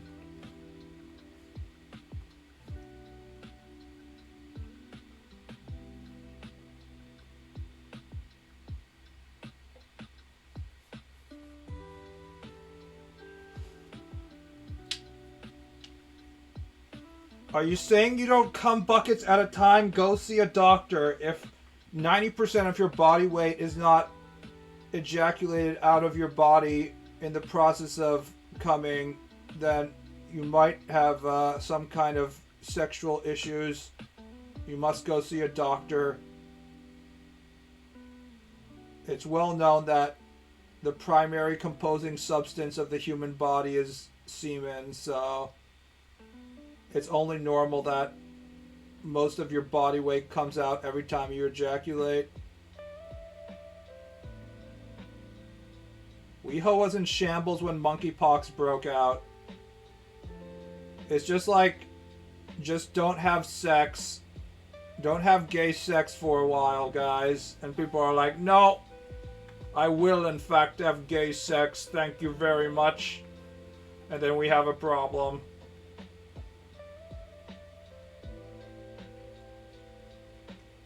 I saw a New York Times opinion article recently that was talking about the alarming trend in, for the first time in many years, gay acceptance is going down. And they were theorizing why that was. And they listed 2 reasons, and the second reason was because being gay had become mainstream, so young people were no longer seeing it as like a deviant countercultural thing, and they were associating it with like all the corporations and shit. And I was like, ding, ding, ding, ding, that's it. The reason why younger generations aren't being like, oh, I stand with the gays as much, is because they don't have to stand with the gays, because literally every single corporation is supporting like their own gay pride parades every year and shit. It's now associated with like all the corporations that are using homosexuality as a flame shield.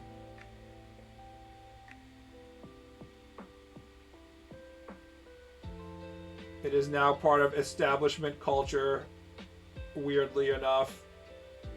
If you want to be an edgy teen and you're a Gen Alpha, you have to be like, homosexuality is a sin.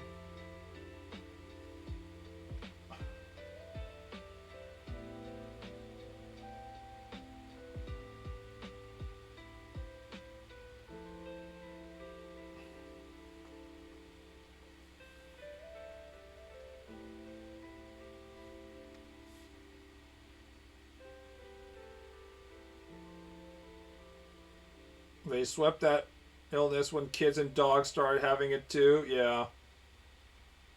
The gay demographic getting weird new illness is like phase 1. And people are like, oh, this is a problem, but not that big a problem. And when it starts, you know, spreading to other parts of the population, people are like, oh no! We thought it was only the gays!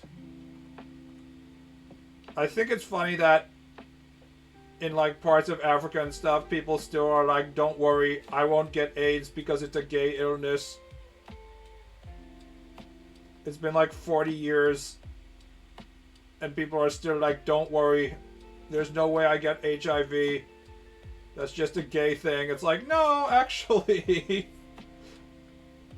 I have some bad news for you, my friend. It is not just a gay illness.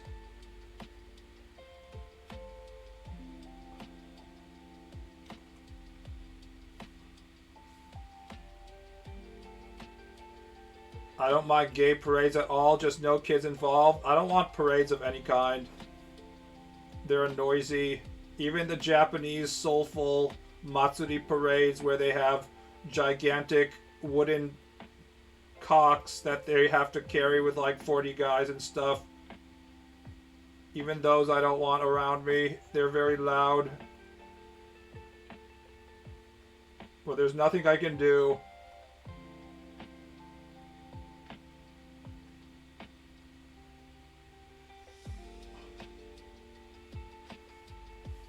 Millennials are the Reddit atheist generation, that's for sure. Being a Reddit atheist was countercultural and deviant back in our age. And now the Gen Z and Gen Alpha kids are like, that's establishment. It's no longer countercultural.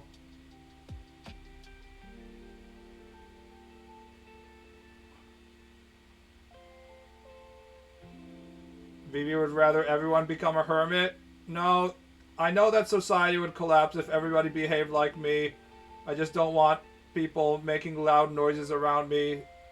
So from that perspective, my current living condition is very nice because I'm at the top of a giant tower. I'm basically in a fucking wizard tower, guys.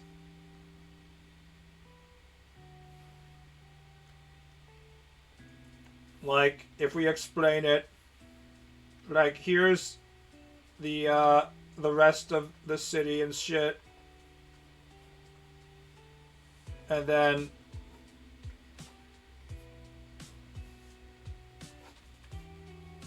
there's this fucking, like, Kowloon fortress of Showa era apartment structures towering above the city. And I'm in this one at, like, the 16th floor.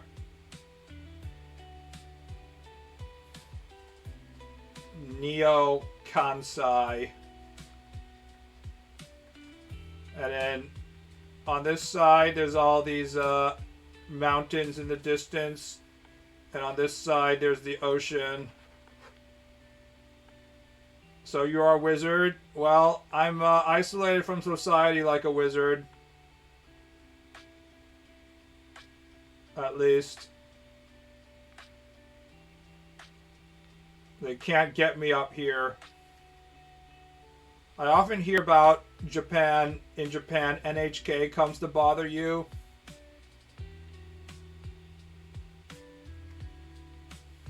How cyberpunk?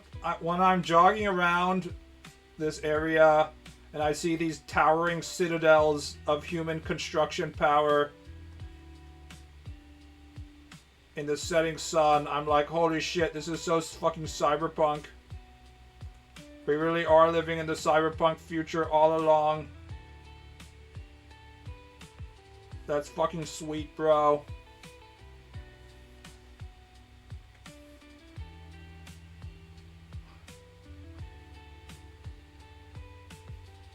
I don't know how the Gen X millennial parents who are very left-leaning to woke did not see their kids becoming the opposite as counterculture coming.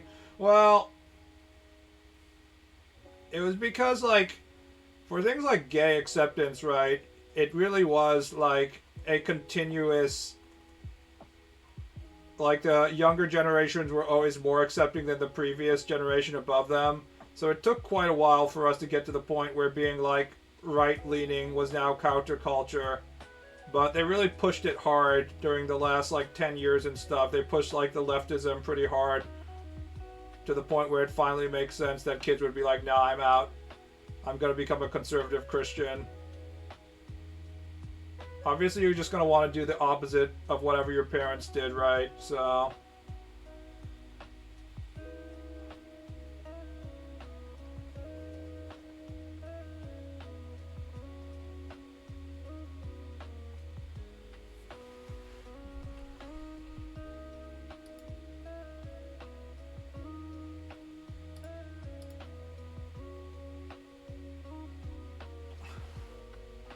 I feel like adding Neo to an existing city name is way cooler. Yeah, we just have to call everything Neo.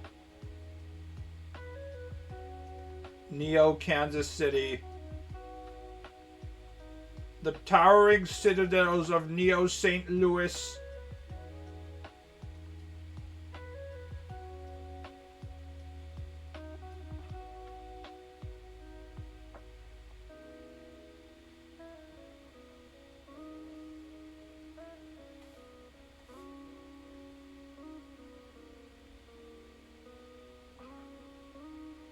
A lot of right-leaning orgs that intentionally targeted the younger demos after the Republicans lost in 2012 and realized they weren't cool at all.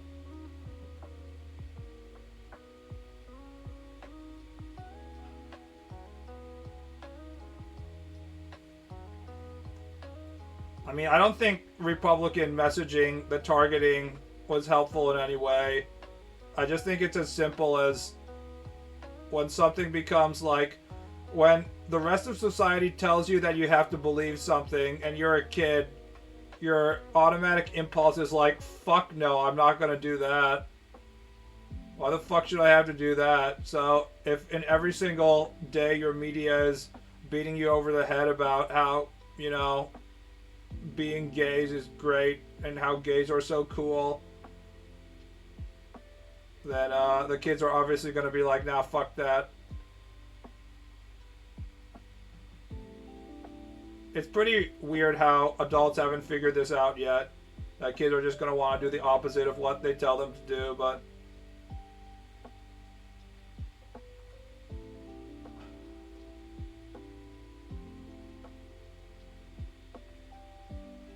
And then when you become an adult, you realize what the adults were telling you was all correct. You shouldn't smoke weed. It will drive you mad. You shouldn't drive fast without wearing a seatbelt. It is dangerous. Using drugs was always a bad idea. You should wear a condom.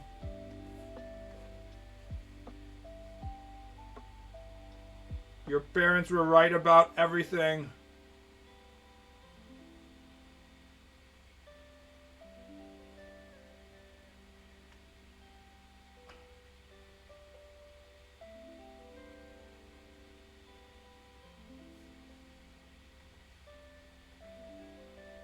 My mom was definitely wrong that tampons take your virginity. You just didn't use the right tampon. If you had used my specially designed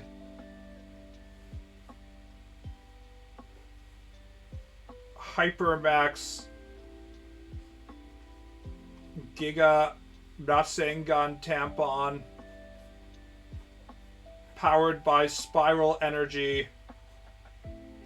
I'm sorry, this is the minor version here. Let me draw the full-size version.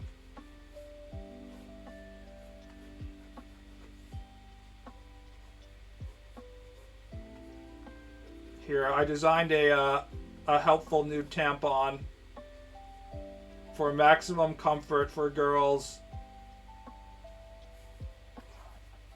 To pierce the heavens.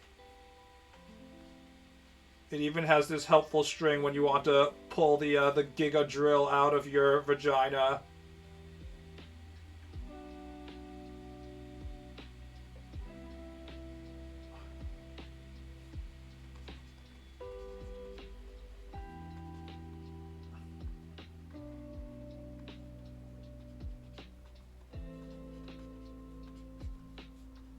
Believe in the tampon that believes in you. I was just thinking, you know, maximum virginity taking design tampon. What kind of tampon could we convince girls that will 100% take their virginity? Well, here's a tampon designed to pierce the heavens.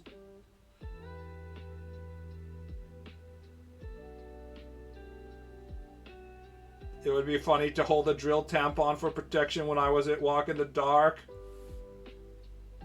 What if you put it in opposite, and when the guys tried to stick his penis inside the vagina, the heaven-piercing tampon came out from inside the vagina and pierced his penis hole. I have so many great ideas today. I hope nobody steals my amazing idea and copyrights it before I have a chance.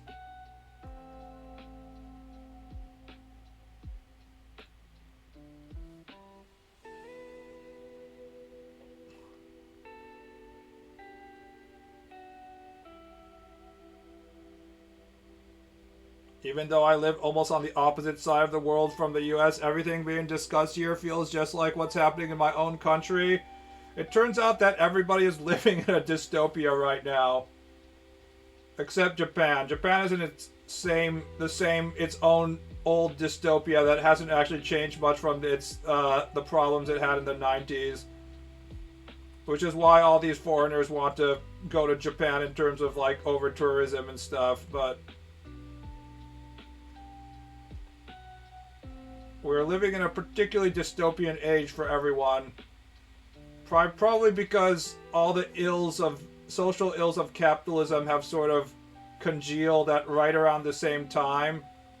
So like all the different societies are kind of collapsing at once. Just because like the wealth gap is getting out of hand, and it's just resulting in all sorts of different issues.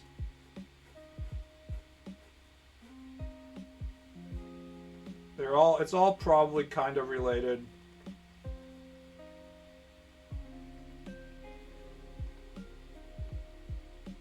Japan is in a time bubble, I feel like. They still have like the same problems they were having like in the 90s, where it's just like overwork and shit. It definitely doesn't feel like, even though the Japanese difference between rich and poor has also gone up, just like other countries, it definitely doesn't like, it's not like you can feel it in all the issues in society. Like, you can really feel it in America. Like, if any of the Japanese companies tried to implement some of like the stupid ass subscription services like they're doing in America, Japanese consumers would absolutely like kick the shit out of that company.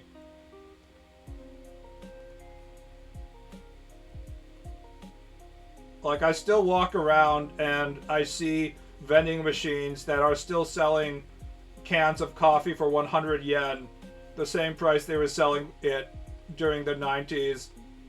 I've talked about this, but it is bizarre how, like, despite inflation, like, some people in Japan are just like, no, I'm not raising the price on the stuff I sell, no matter what. I don't give a fuck. I was selling it for 100 yen 40 years ago, and I'm gonna sell it for 100 yen in 2026.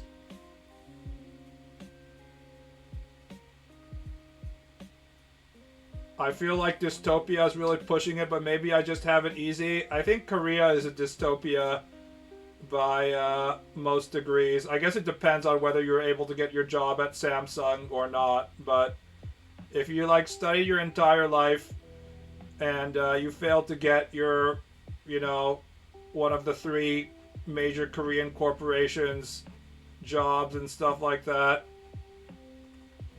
after like studying 30 hours a day every day, then like, how can you not be disillusioned?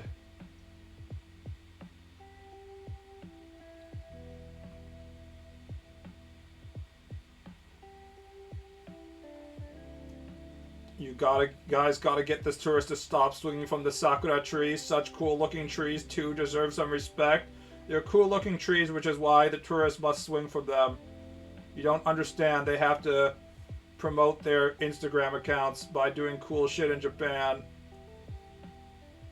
Now excuse me while I go and find a torii gate and do pull-ups on it. Drawing your webtoon manhwa. Manhwa is a vastly oversaturated market as well, or at least webtoons. Webtoons is losing money because they spend more time promoting their content than they make money off of it, so I don't know. Whatever reports you've heard from webtoons being profitable and Korean manhwa being profitable and taking over Japanese manga industry, it's greatly exaggerated. Probably same thing as K-pop being extremely popular as well.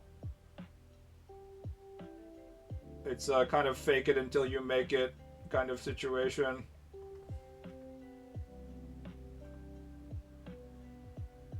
I mean, how many people have you talked to who are like, I really like this webtoon, you know? There'll be like 1 or 2 webtoons people are like, I kind of like it, but I think most of the popularity is manufactured, unfortunately. Time for more BTS Dynamite, yes.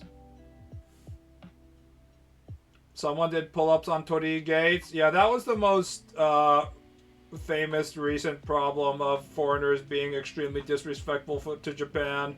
Was some guy, or was it a female, I can't remember, decided that they were gonna do pull-ups on a torii gate, and people were just like, okay, that's enough, we've had enough tourism.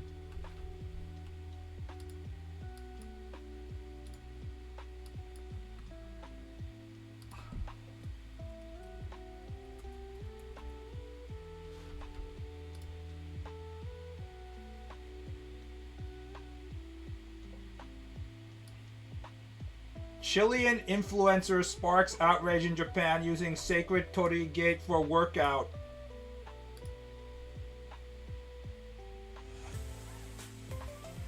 Bro, you know what's sad is that she can barely do it. She barely was able to get at least one in. Bitch, this is the first time I've actually seen the video. But if you're gonna like desecrate the Shinto shrine, at least be able to like do one or two. She barely got her chin up there.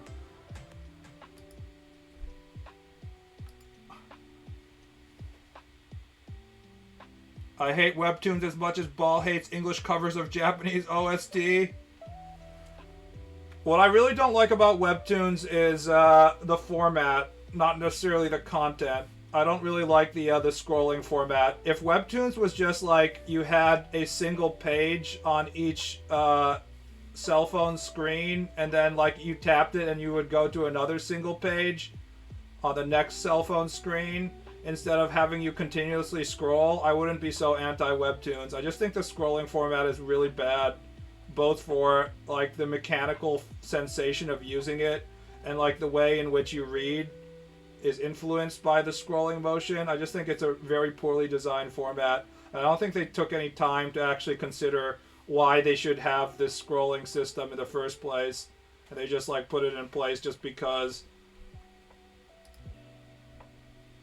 I just don't think there's anything about it that's superior to a standard page reading format that we've had in manga for so long.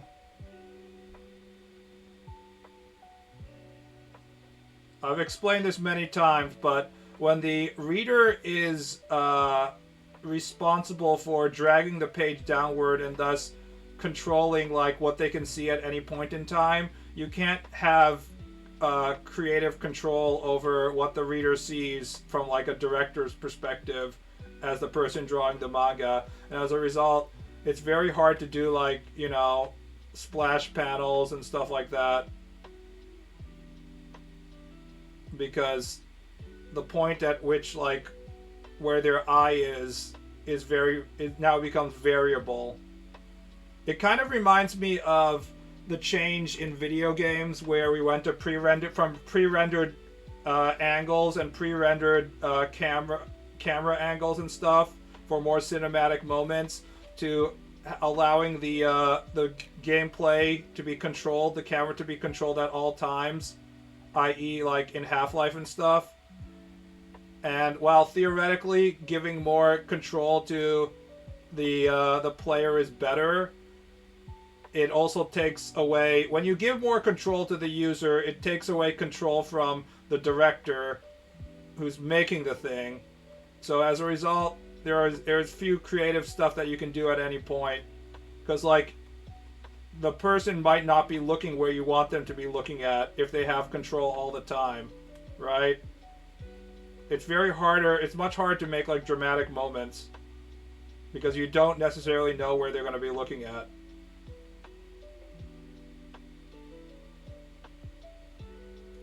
That high-budget pirates porn and found out they have edited versions for mass viewing.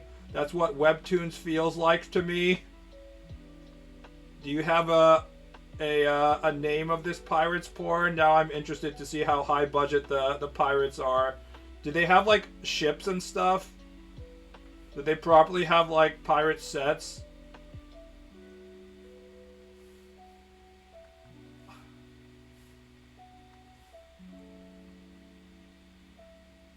Koreans really love cucking in stories for some reason. Yeah, it's not clear why.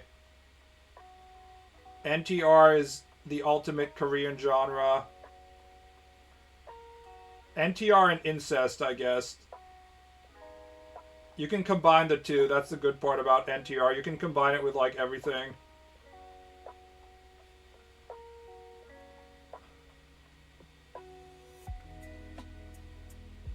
It's literally called Pirates, and yes, all the pirates have sex. My god. What an idea. How do they think of these great concepts, guys?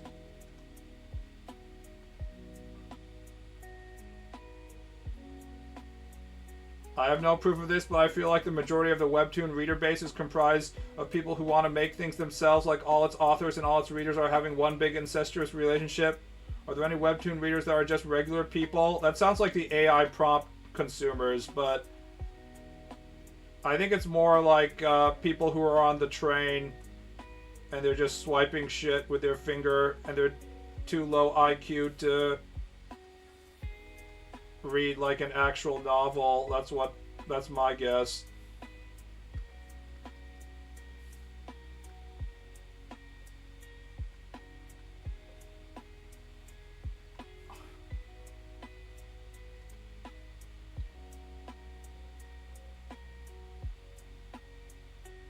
I found out Jessie Jane died like 2 years ago. Wasn't she like a really infamous porn actress? I'm not as well conversed in like real life porn with like real actors and stuff. All my knowledge is slanted toward hentai.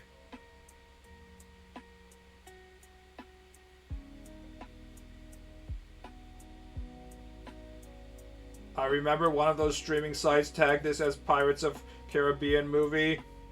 Probably if someone watched it thinking they were getting Pirates of the Caribbean, they probably had a more enjoyable experience than if they had watched the actual Disney Pirates of the Caribbean movies, because those, while they have great special effects and silly Johnny Depp hijinks, they're pretty shitty.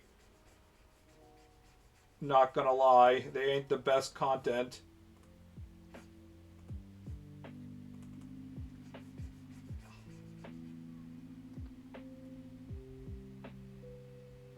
There are a good amount of webtoon readers who are normal people looking for basic entertainment. There's just too many people on their phones, so it's not surprising that low quality phone entertainment would start to show up, whether it's, you know, shitty phone games or, like, I think just webtoons, as the name would imply, are the equivalent of what phone games are to what we consider to be real video games. Like, no quote-unquote gamer is going to consider Farmville to be a real video game, but it's still classified as a video game, right? So, I mean, people just need something to occupy their attention for 10 minutes while they're standing on the train. That's basically what it comes down to. Don't overthink it. Just consume. The first one's really good, then it gets worse with each movie. Well, we're finally done with them, I say. Clueless to the fact that we'll probably get more. Jessie Jane was on the level of Jenna Jameson. She was famous even outside the industry. Yeah, I've heard her name before.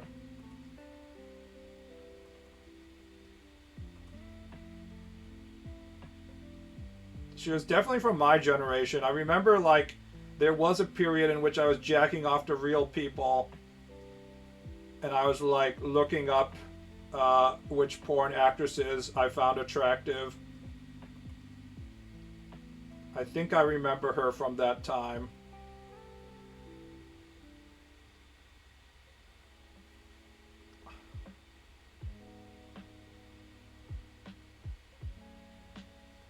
It gets old pretty fast. The problem is that it's all just spectacle, and there isn't any real, like, core conflict. It's, like, cool computer graphic shit, and then we have, like, computer graphic MacGuffin, more computer graphic MacGuffins, and so on and so on. There isn't any, like, character conflict, right? One way I think about creating good characters and thus good plots, because really a good plot is just a result of having good characters and having the characters do shit. The way I like thinking about good characters is there should be some kind of hypocrisy in a character. What I mean by hypocrisy is that there should be like a core conflict to what makes up the character, and then the core conflict within the character drives the story forward. So think about like all the really infamous characters that we would consider to be like great characters. Like, for example, Michael Corleone. Michael Corleone is, his driving motivation is that he wants to protect his family. And because he wants to protect his family, he has to focus on being a evil mafia guy. And in turn, that contradiction of wanting to protect your family drives his family away from him, because he has to do bad things to protect his family, and it makes him evil as a result of his noble desire.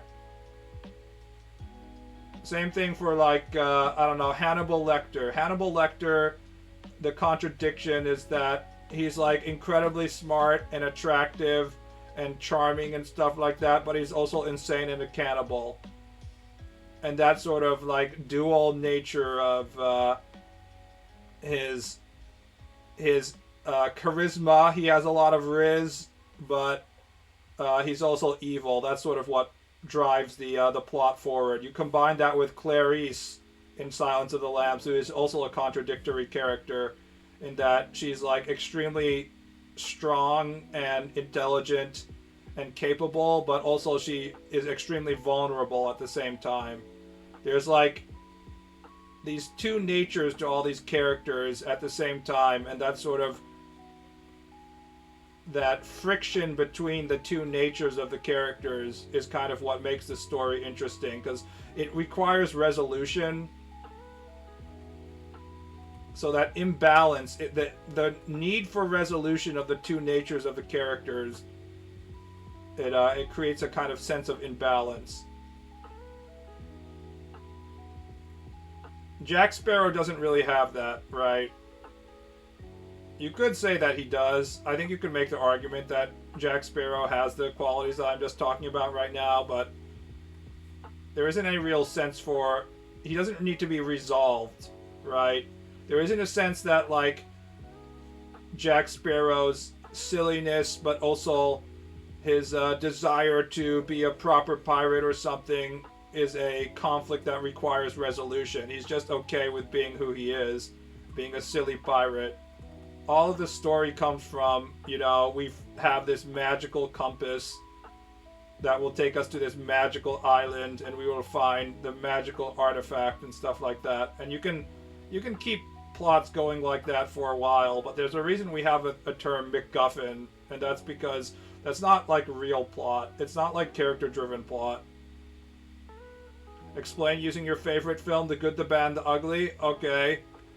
So, The Good, the Bad, the Ugly is interesting because you might think that the main character is the Clint Eastwood character, the good guy. But it's really Tuco, the ugly guy. The ugly guy, Tuco, besides being ugly, is he's a complex character in which he's both like a filthy bandit, but he also is like a filthy bandit with heart, and you kind of want him to like both fail but also succeed when you're watching him. Like a really large core tension of The Good, the Bad, the Ugly is whether Tuco is going to survive or not. I mean, the real core tension is really like the three different characters and who's going to survive. That's where it comes from. The Clint Eastwood character also has that contradiction as well, because he's a good guy, but he's not too much of a good guy. So there's always like this level of morality issue going on, The Good, the Bad, and the Ugly. But like at the end of the movie, the core question of the end of the movie is like these three guys and they're in a standoff and who's going to win. And the answer is Clint Eastwood wins. And he wins because he takes the bullets out of Tuco's gun.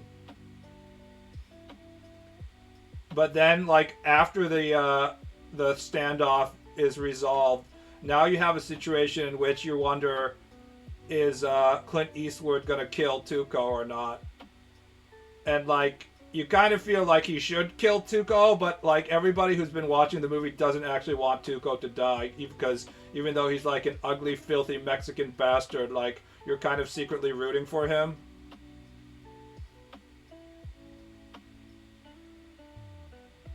It's interesting how people instantly label Hannibal Lecter as a cannibalistic villain, even though Silence of the Lambs doesn't actually show much of his cannibalism. He only gets to eat like one person in Silence of the Lambs. He actually doesn't actually get to eat any real victims. He just kind of munches on the cops a little bit. People are too focused on making flawless caricatures and not actual characters with inner struggles, branching ideals, approach on daily life. Offensive. Treasure Planet 2000 does this well. Amazing combo we're having right now. So, if you read like manga making books, the most often what you read from like people on how do you make stories, what they'll usually just say is if you make good characters, the characters will behave on their own, and then you don't have to worry about the story, because like the characters will just act on their own, right? And then so that becomes a question of how do you make good characters.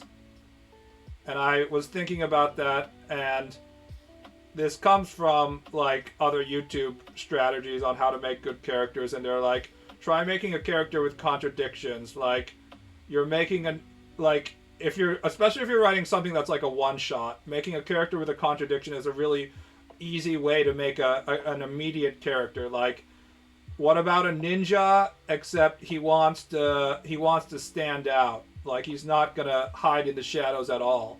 Like, that immediately gives you a story. Like, just do the opposite. Like, have a character that's something, and then, like, add an aspect of the opposite of that character archetype to that character, and suddenly you have a character. Was a strategy that someone was listing on how to make an immediate manga plot, and I was like, oh, that really does work.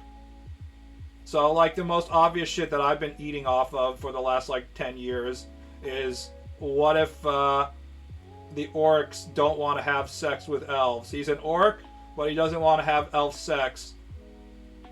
She's an elf, but she wants to get raped by orcs. You know, immediate contradiction. It's a very easy strategy to getting people to pay attention.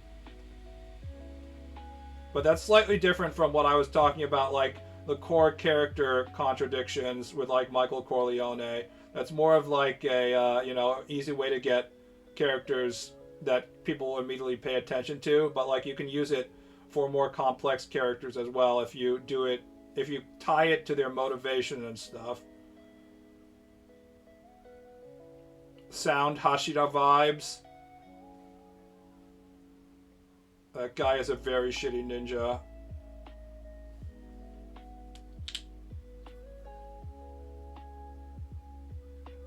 Hollywood hates that the character must be perfect always. When they make good characters, the characters have flaws and stuff. You can really kind of apply this to most of the, like, our celebrated characters. Like Tony Soprano. Tony Soprano's character is, he is a gangster, but deep down he has all this insecurities that he's not a gangster. He's not a proper gangster.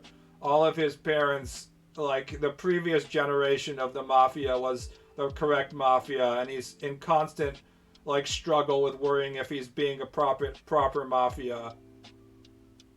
Ironically, his character arc is resolved with him getting knocked off. Like, well, it's assumed that he might get knocked off. We don't actually know for sure. Like a proper mafia. And he has to, you know, talk to a psychotherapist, and he has panic attacks and stuff like that. See, it's like contradiction both in terms of like the aspect of like what he's supposed to be and what he thinks he is, but also like in terms of character struggle as well. It's a really interesting setup. Tony is a sensitive pussy. Yes, he's a mafia guy who's a sensitive pussy, but he also does mafia shit as well. It's an interesting combination. If he was just a mafia guy, I would probably enjoy it, but there wouldn't be like some sort of overarching narrative, right? I thought Tony Soprano was beloved because he eats gabagool and farts. He does. But don't we all? Is gabagool just like ham and stuff? Is it just like meat? What's the gabagool, guys?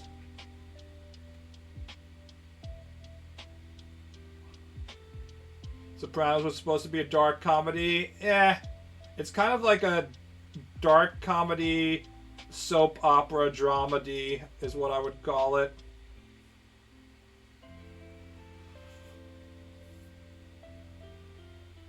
Tony's wife was a fantastic character. What's her name? Carmela? I can't remember it.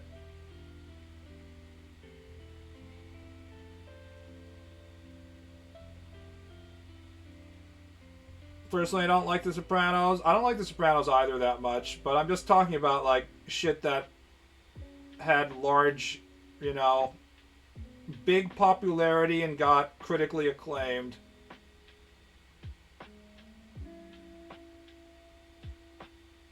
Prosciutto.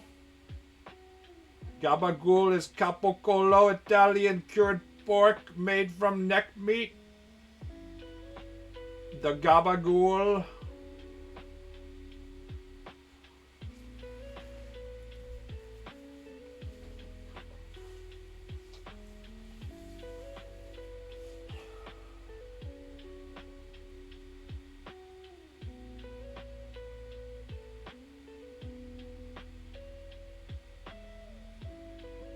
Like, if we're gonna continue the discussion of, like, characters with in-core contradictions, you can do that for, like, pretty much all of the really big IPs as well, like Frodo. Lord of the Rings is all, like, the hobbits, they are the smallest of the races. But, right, the contradiction is the smallest, weakest of all the races is the one that we have to rely on to save us from the power of the ring. Frodo is just a normal hobbit, but he's the one who has to do it. All that stuff. If it was Frodo being a 6'8" Giga Chad super hobbit with a massive cock, it wouldn't be the heartwarming, heroic story that Tolkien wanted to tell about sometimes the smallest ones in us having the greatest courage or some shit like that. Where's the contradiction in Harry Potter then? I don't know, I haven't read enough Harry Potter. I've only read like the first few books in which Harry's still like a children's book character. I assume that he has like core contradictions when we get to like the serious issues of him.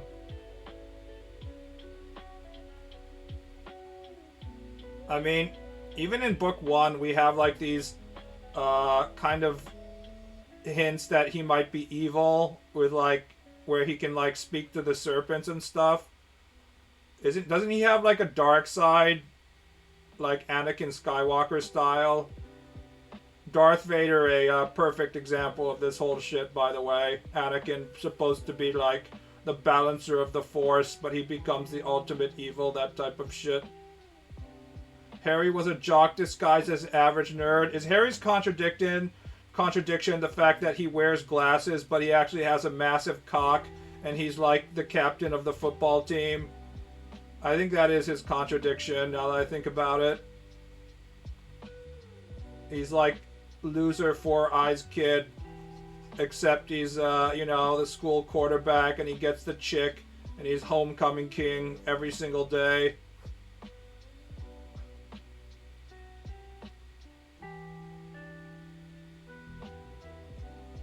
The 7-foot-tall Chad is the one who didn't throw the ring in the fire, by the way. Perhaps I shall keep the ring for my 7-foot-tall Chad cock. Yes. Surely nothing bad will happen. Harry probably fucked Hermione behind Ron's back in the last book. Hey man, that might be unfair to Ron, but if you think about it from Hermione's perspective, like, we have to think about the females' role in this, right? Wouldn't you feel bad for Hermione if she never got any of that Harry Potter cock when it was so tantalizingly close to her? She had to settle for Ron's sad toadstool penis.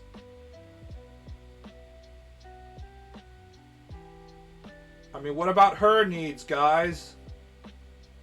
She needs that high-quality wizarding penis. Harry was too busy getting with such creatively named characters like Cho Chang. Ah, yes, my favorite Chinese character, Ching Chong Ching Po. Alongside other well-known Chinese characters like Charlie Chang, the Chinese detective, and Cho Chang, the Chinese Harry Potter wizard. I don't know.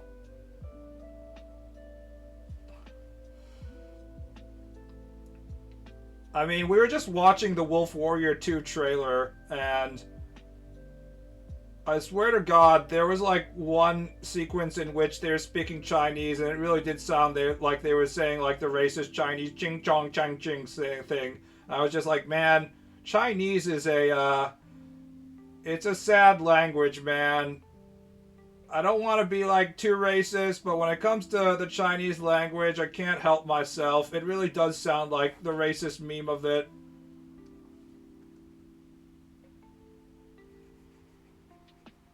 The fact that they have like too many words that sound similar to other words in it, and then you have to differentiate based on the intonation. Like, all being like different words. It really doesn't help.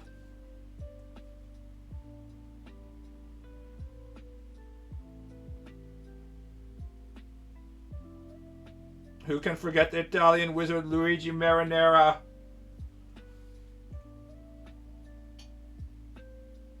What is the most racist name we can think of? No, let's actually not think of that. I don't want to get banned by Twitch.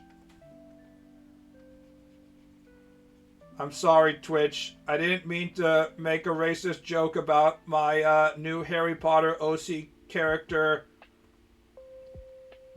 Delonte Jackson, an African-American wizard from the Chicago suburbs.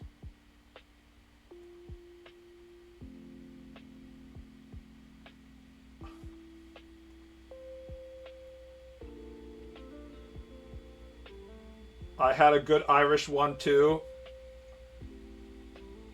Oh, Sean, are there no Irish wizard in Harry Potter? You think that there would be, right? Is there no like O'Shaughnessy McConaughey or something like that?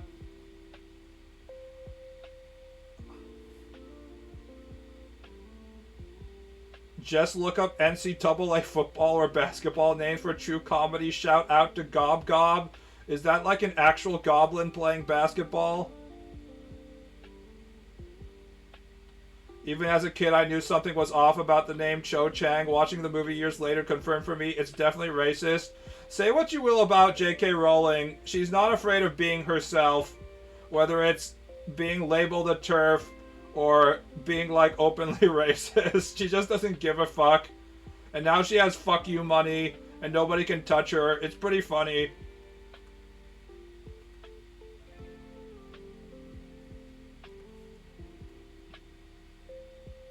Anti-Asian racism, still the most accepted form of racism if you're a white guy and you want to delve into the whole racism economy.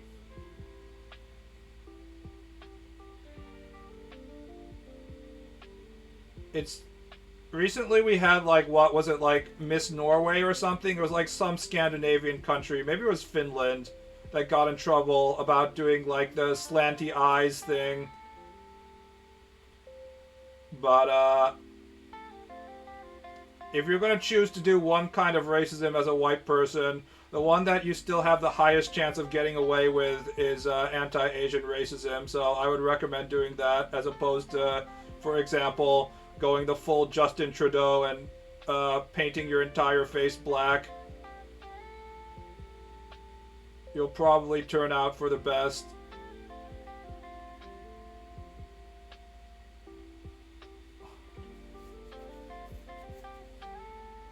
There's one Irish student in Hogwarts, and there's a moment where he gets something wrong in potion class, and it blows up in his face, and apparently there's some racist joke about Irish people and explosives. It's like people are unearthing a new flavor of stereotyping just from Harry Potter. I guess from, like, the IRA and stuff. Right?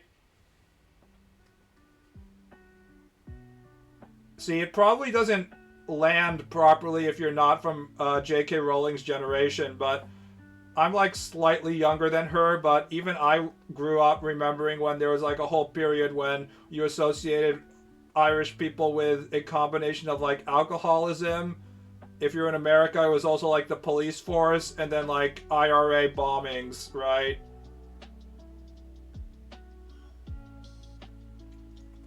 So I think that's where it comes from. Apologizing in the face of backlash isn't a rookie move. J.K. Rowling is first class because she sticks to her guns instead of backing down. When I heard that she had designed the theme park ride in Universal Studios, and they were like, no, we know how to do it. And she's like, no, actually, I know what my customers want. And I know how to make a Wizarding World setup better than you guys do. It has to have this. And then it was a huge hit. When I had heard that she was like actually directly involved in the design of it, I was like, you know what? I don't like Harry Potter. I don't like the books. I don't think it's particularly good, but she does know how to sell shit. Like, she knows what her customers want, and she has like a really good idea of it.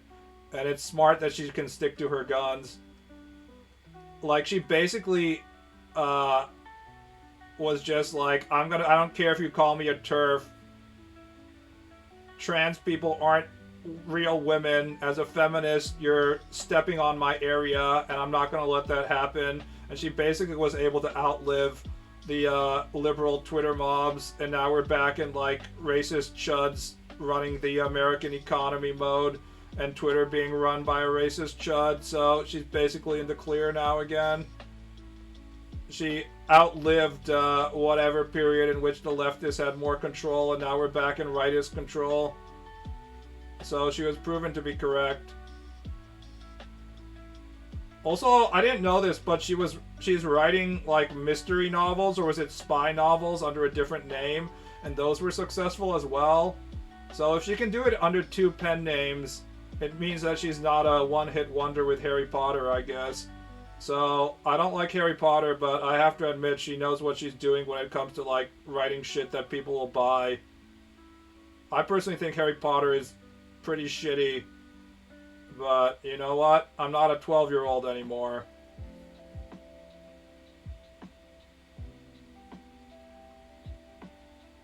She what? I think that I can't remember her other name. What was it called?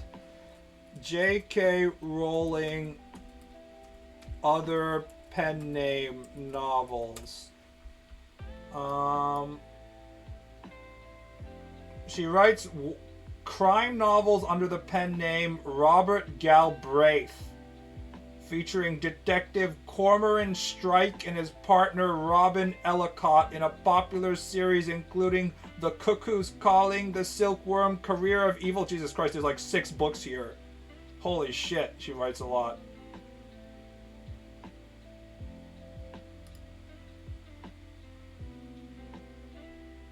Interesting. And those are all relatively good selling books, so if you can write it under a different novel, that's it means she's got some talent.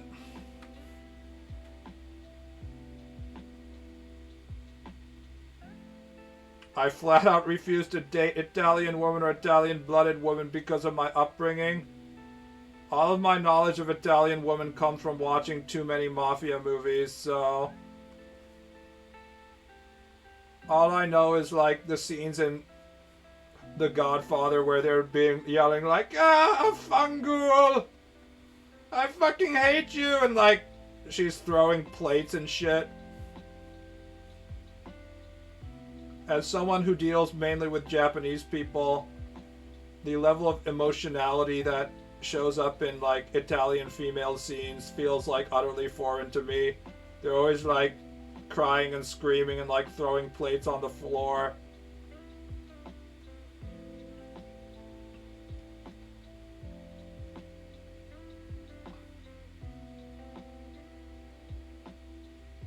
Unfortunately, anyone can get a New York Times bestseller now. That's true, but I'm pretty sure J.K. Rowling's bestsellers are not on the same level as other people's New York Times bestsellers. I mean, if she wrote, like, 6 books, that means they're selling to some degree, right? I'm talking about the non-Harry Potter books. They might not be, like, super popular, but they're popular enough to get, like, the publishing company to be like, yeah, please write some more.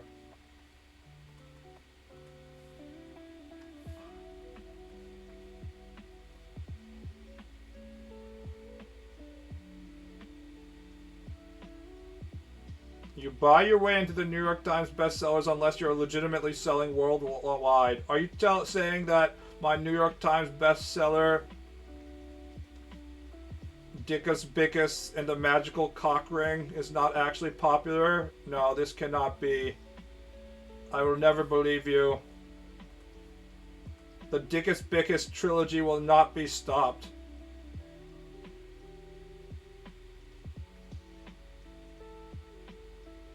When Chi-Chi gets angry in Dragon Ball Z, I only get hard. Goku-sa! Why aren't you working? Chi-Chi, whoa, Chi-Chi, tell me to get a job again. That's so sexy. I will specifically remain unemployed so you get angry at me more. The funny thing about Chi-Chi being, portrayed as like an annoying shrew is because her complaints are like entirely they make sense because she's like, you have to get a job. We need, like, think how much food Goku eats.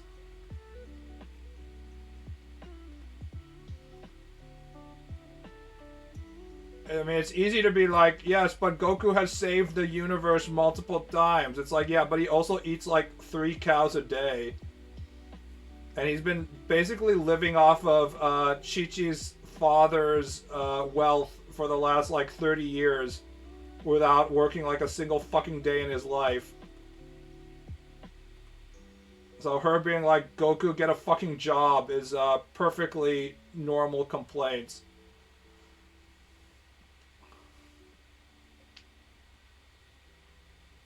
I'm saying that Machado getting a Nobel Peace Prize is on similar level to getting the New York Times bestseller position. Yes, but she gave her Peace Prize to Trump, so it doesn't count anymore.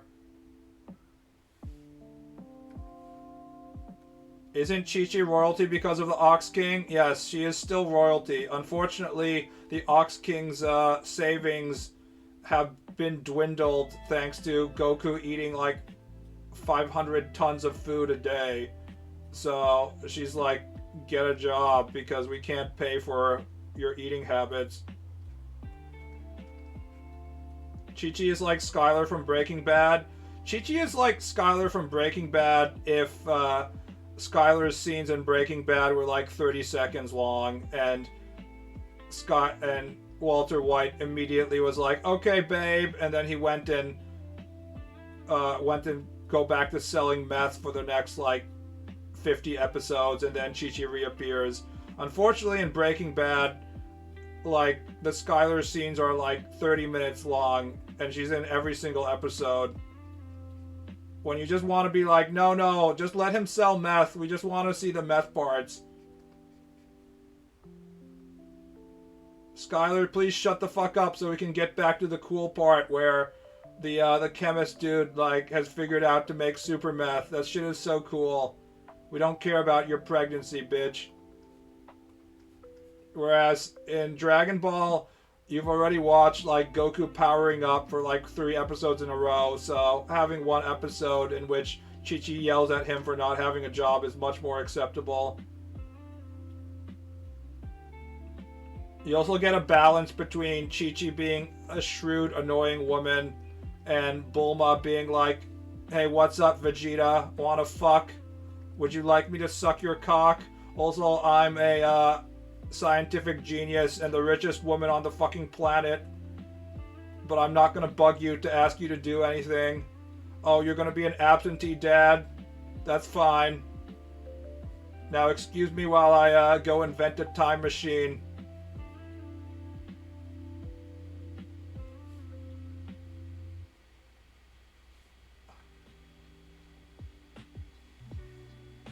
It's stupid that Goku chooses not to work with Krillin as a cop.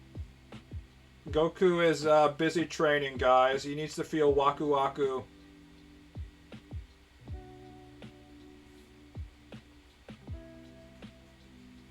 Honestly, instead of worrying about having a job for social acceptability, Goku should just solve all of his problems by leeching off Bulma. She's probably like a quadrillionaire in the Dragon Ball universe. The Capsule Corporation, like, controls real estate, transportation, basically anything that involves anything, right? So, does it even matter? Just being like, hey, Bulma, you know how important I am to, you know, protecting the world from space aliens. Can I just have like $1 billion? And she'd probably be like, sure, Son-kun.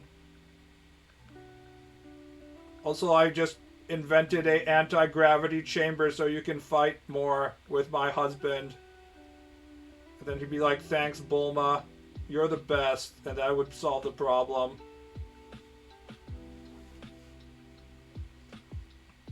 Beerus slapping Bulma and Vegeta's reaction, the Daima part where Bulma threatened to not take baths with Vegeta to make him stop fighting. Yes, the rest is mid to ass.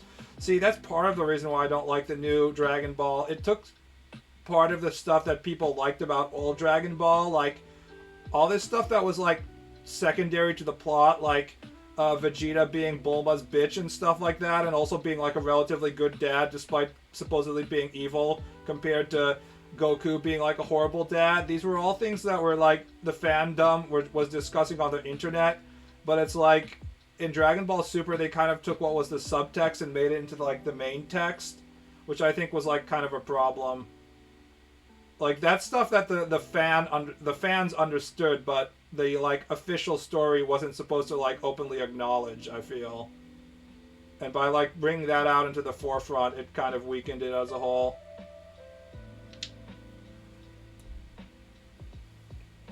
Training for what? They even said they live in a time of peace. Goku would be a crazy ice officer. Goku would leave Twin Cities in smoldering ruins. They just like destroy everything. Goku too stupid to know about immigration policies. Goku would just, like, if someone tried to drive away, he'd just, like, punch the car, and it would go through, like, 5 other buildings. And because it's Dragon Ball, nobody would be hurt. I mean, Goku is pretty similar to an ice officer in that his response to, like, him killing a bunch of people by mistake is, don't worry, we have the Dragon Balls. They can come back to life. I feel that's how, like, ice officers would behave, except they don't have Dragon Balls, so nobody's coming back to life. Goku is an immigrant, if you think about it. Kind of. But, wasn't he born on... I guess he was in, like, a capsule or something. Look, we wouldn't be talking about immigration enforcement if all the immigrants were super science that can destroy the planet.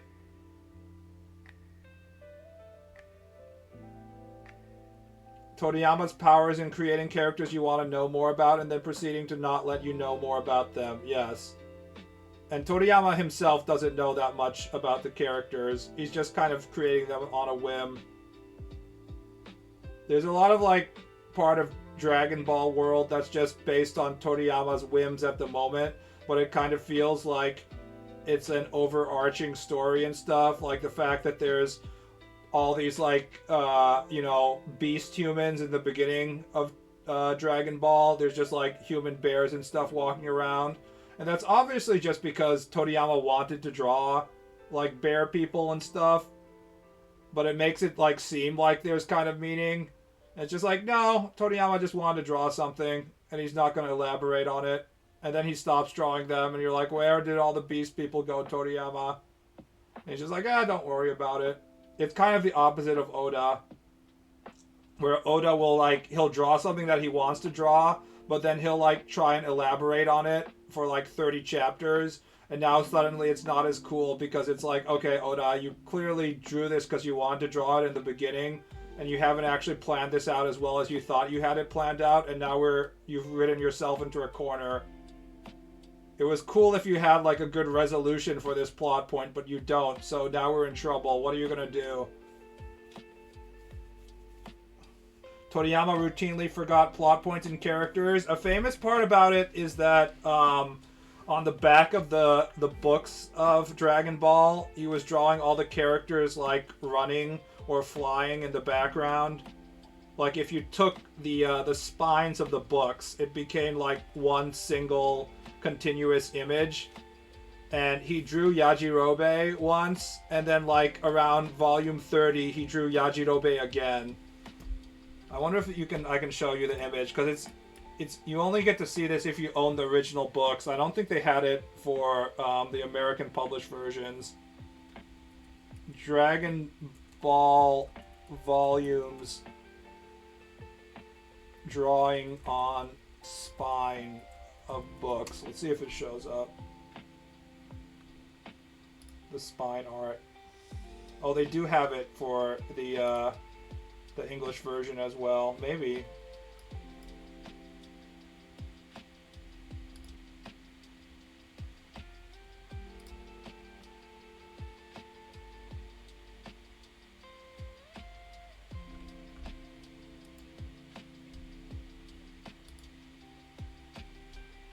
So here we have it.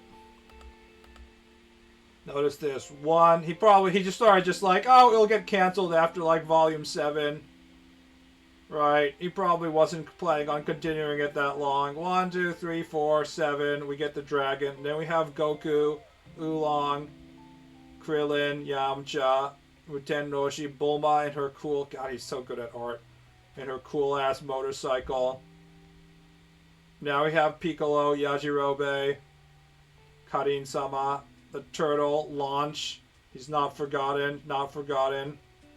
Gohan, Dende, Yajirobe a second time. See? This is the funny part.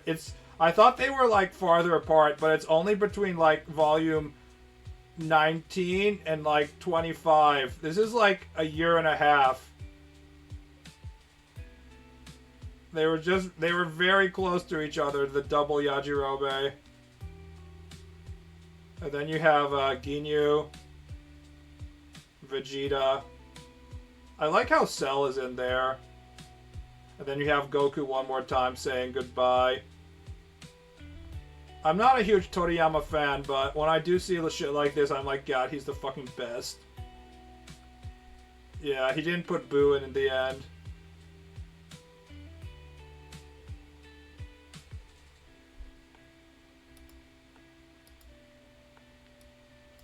God, he's the best! Alright, guys. I'm going to end the stream here. See you around, boys. Have a nice night.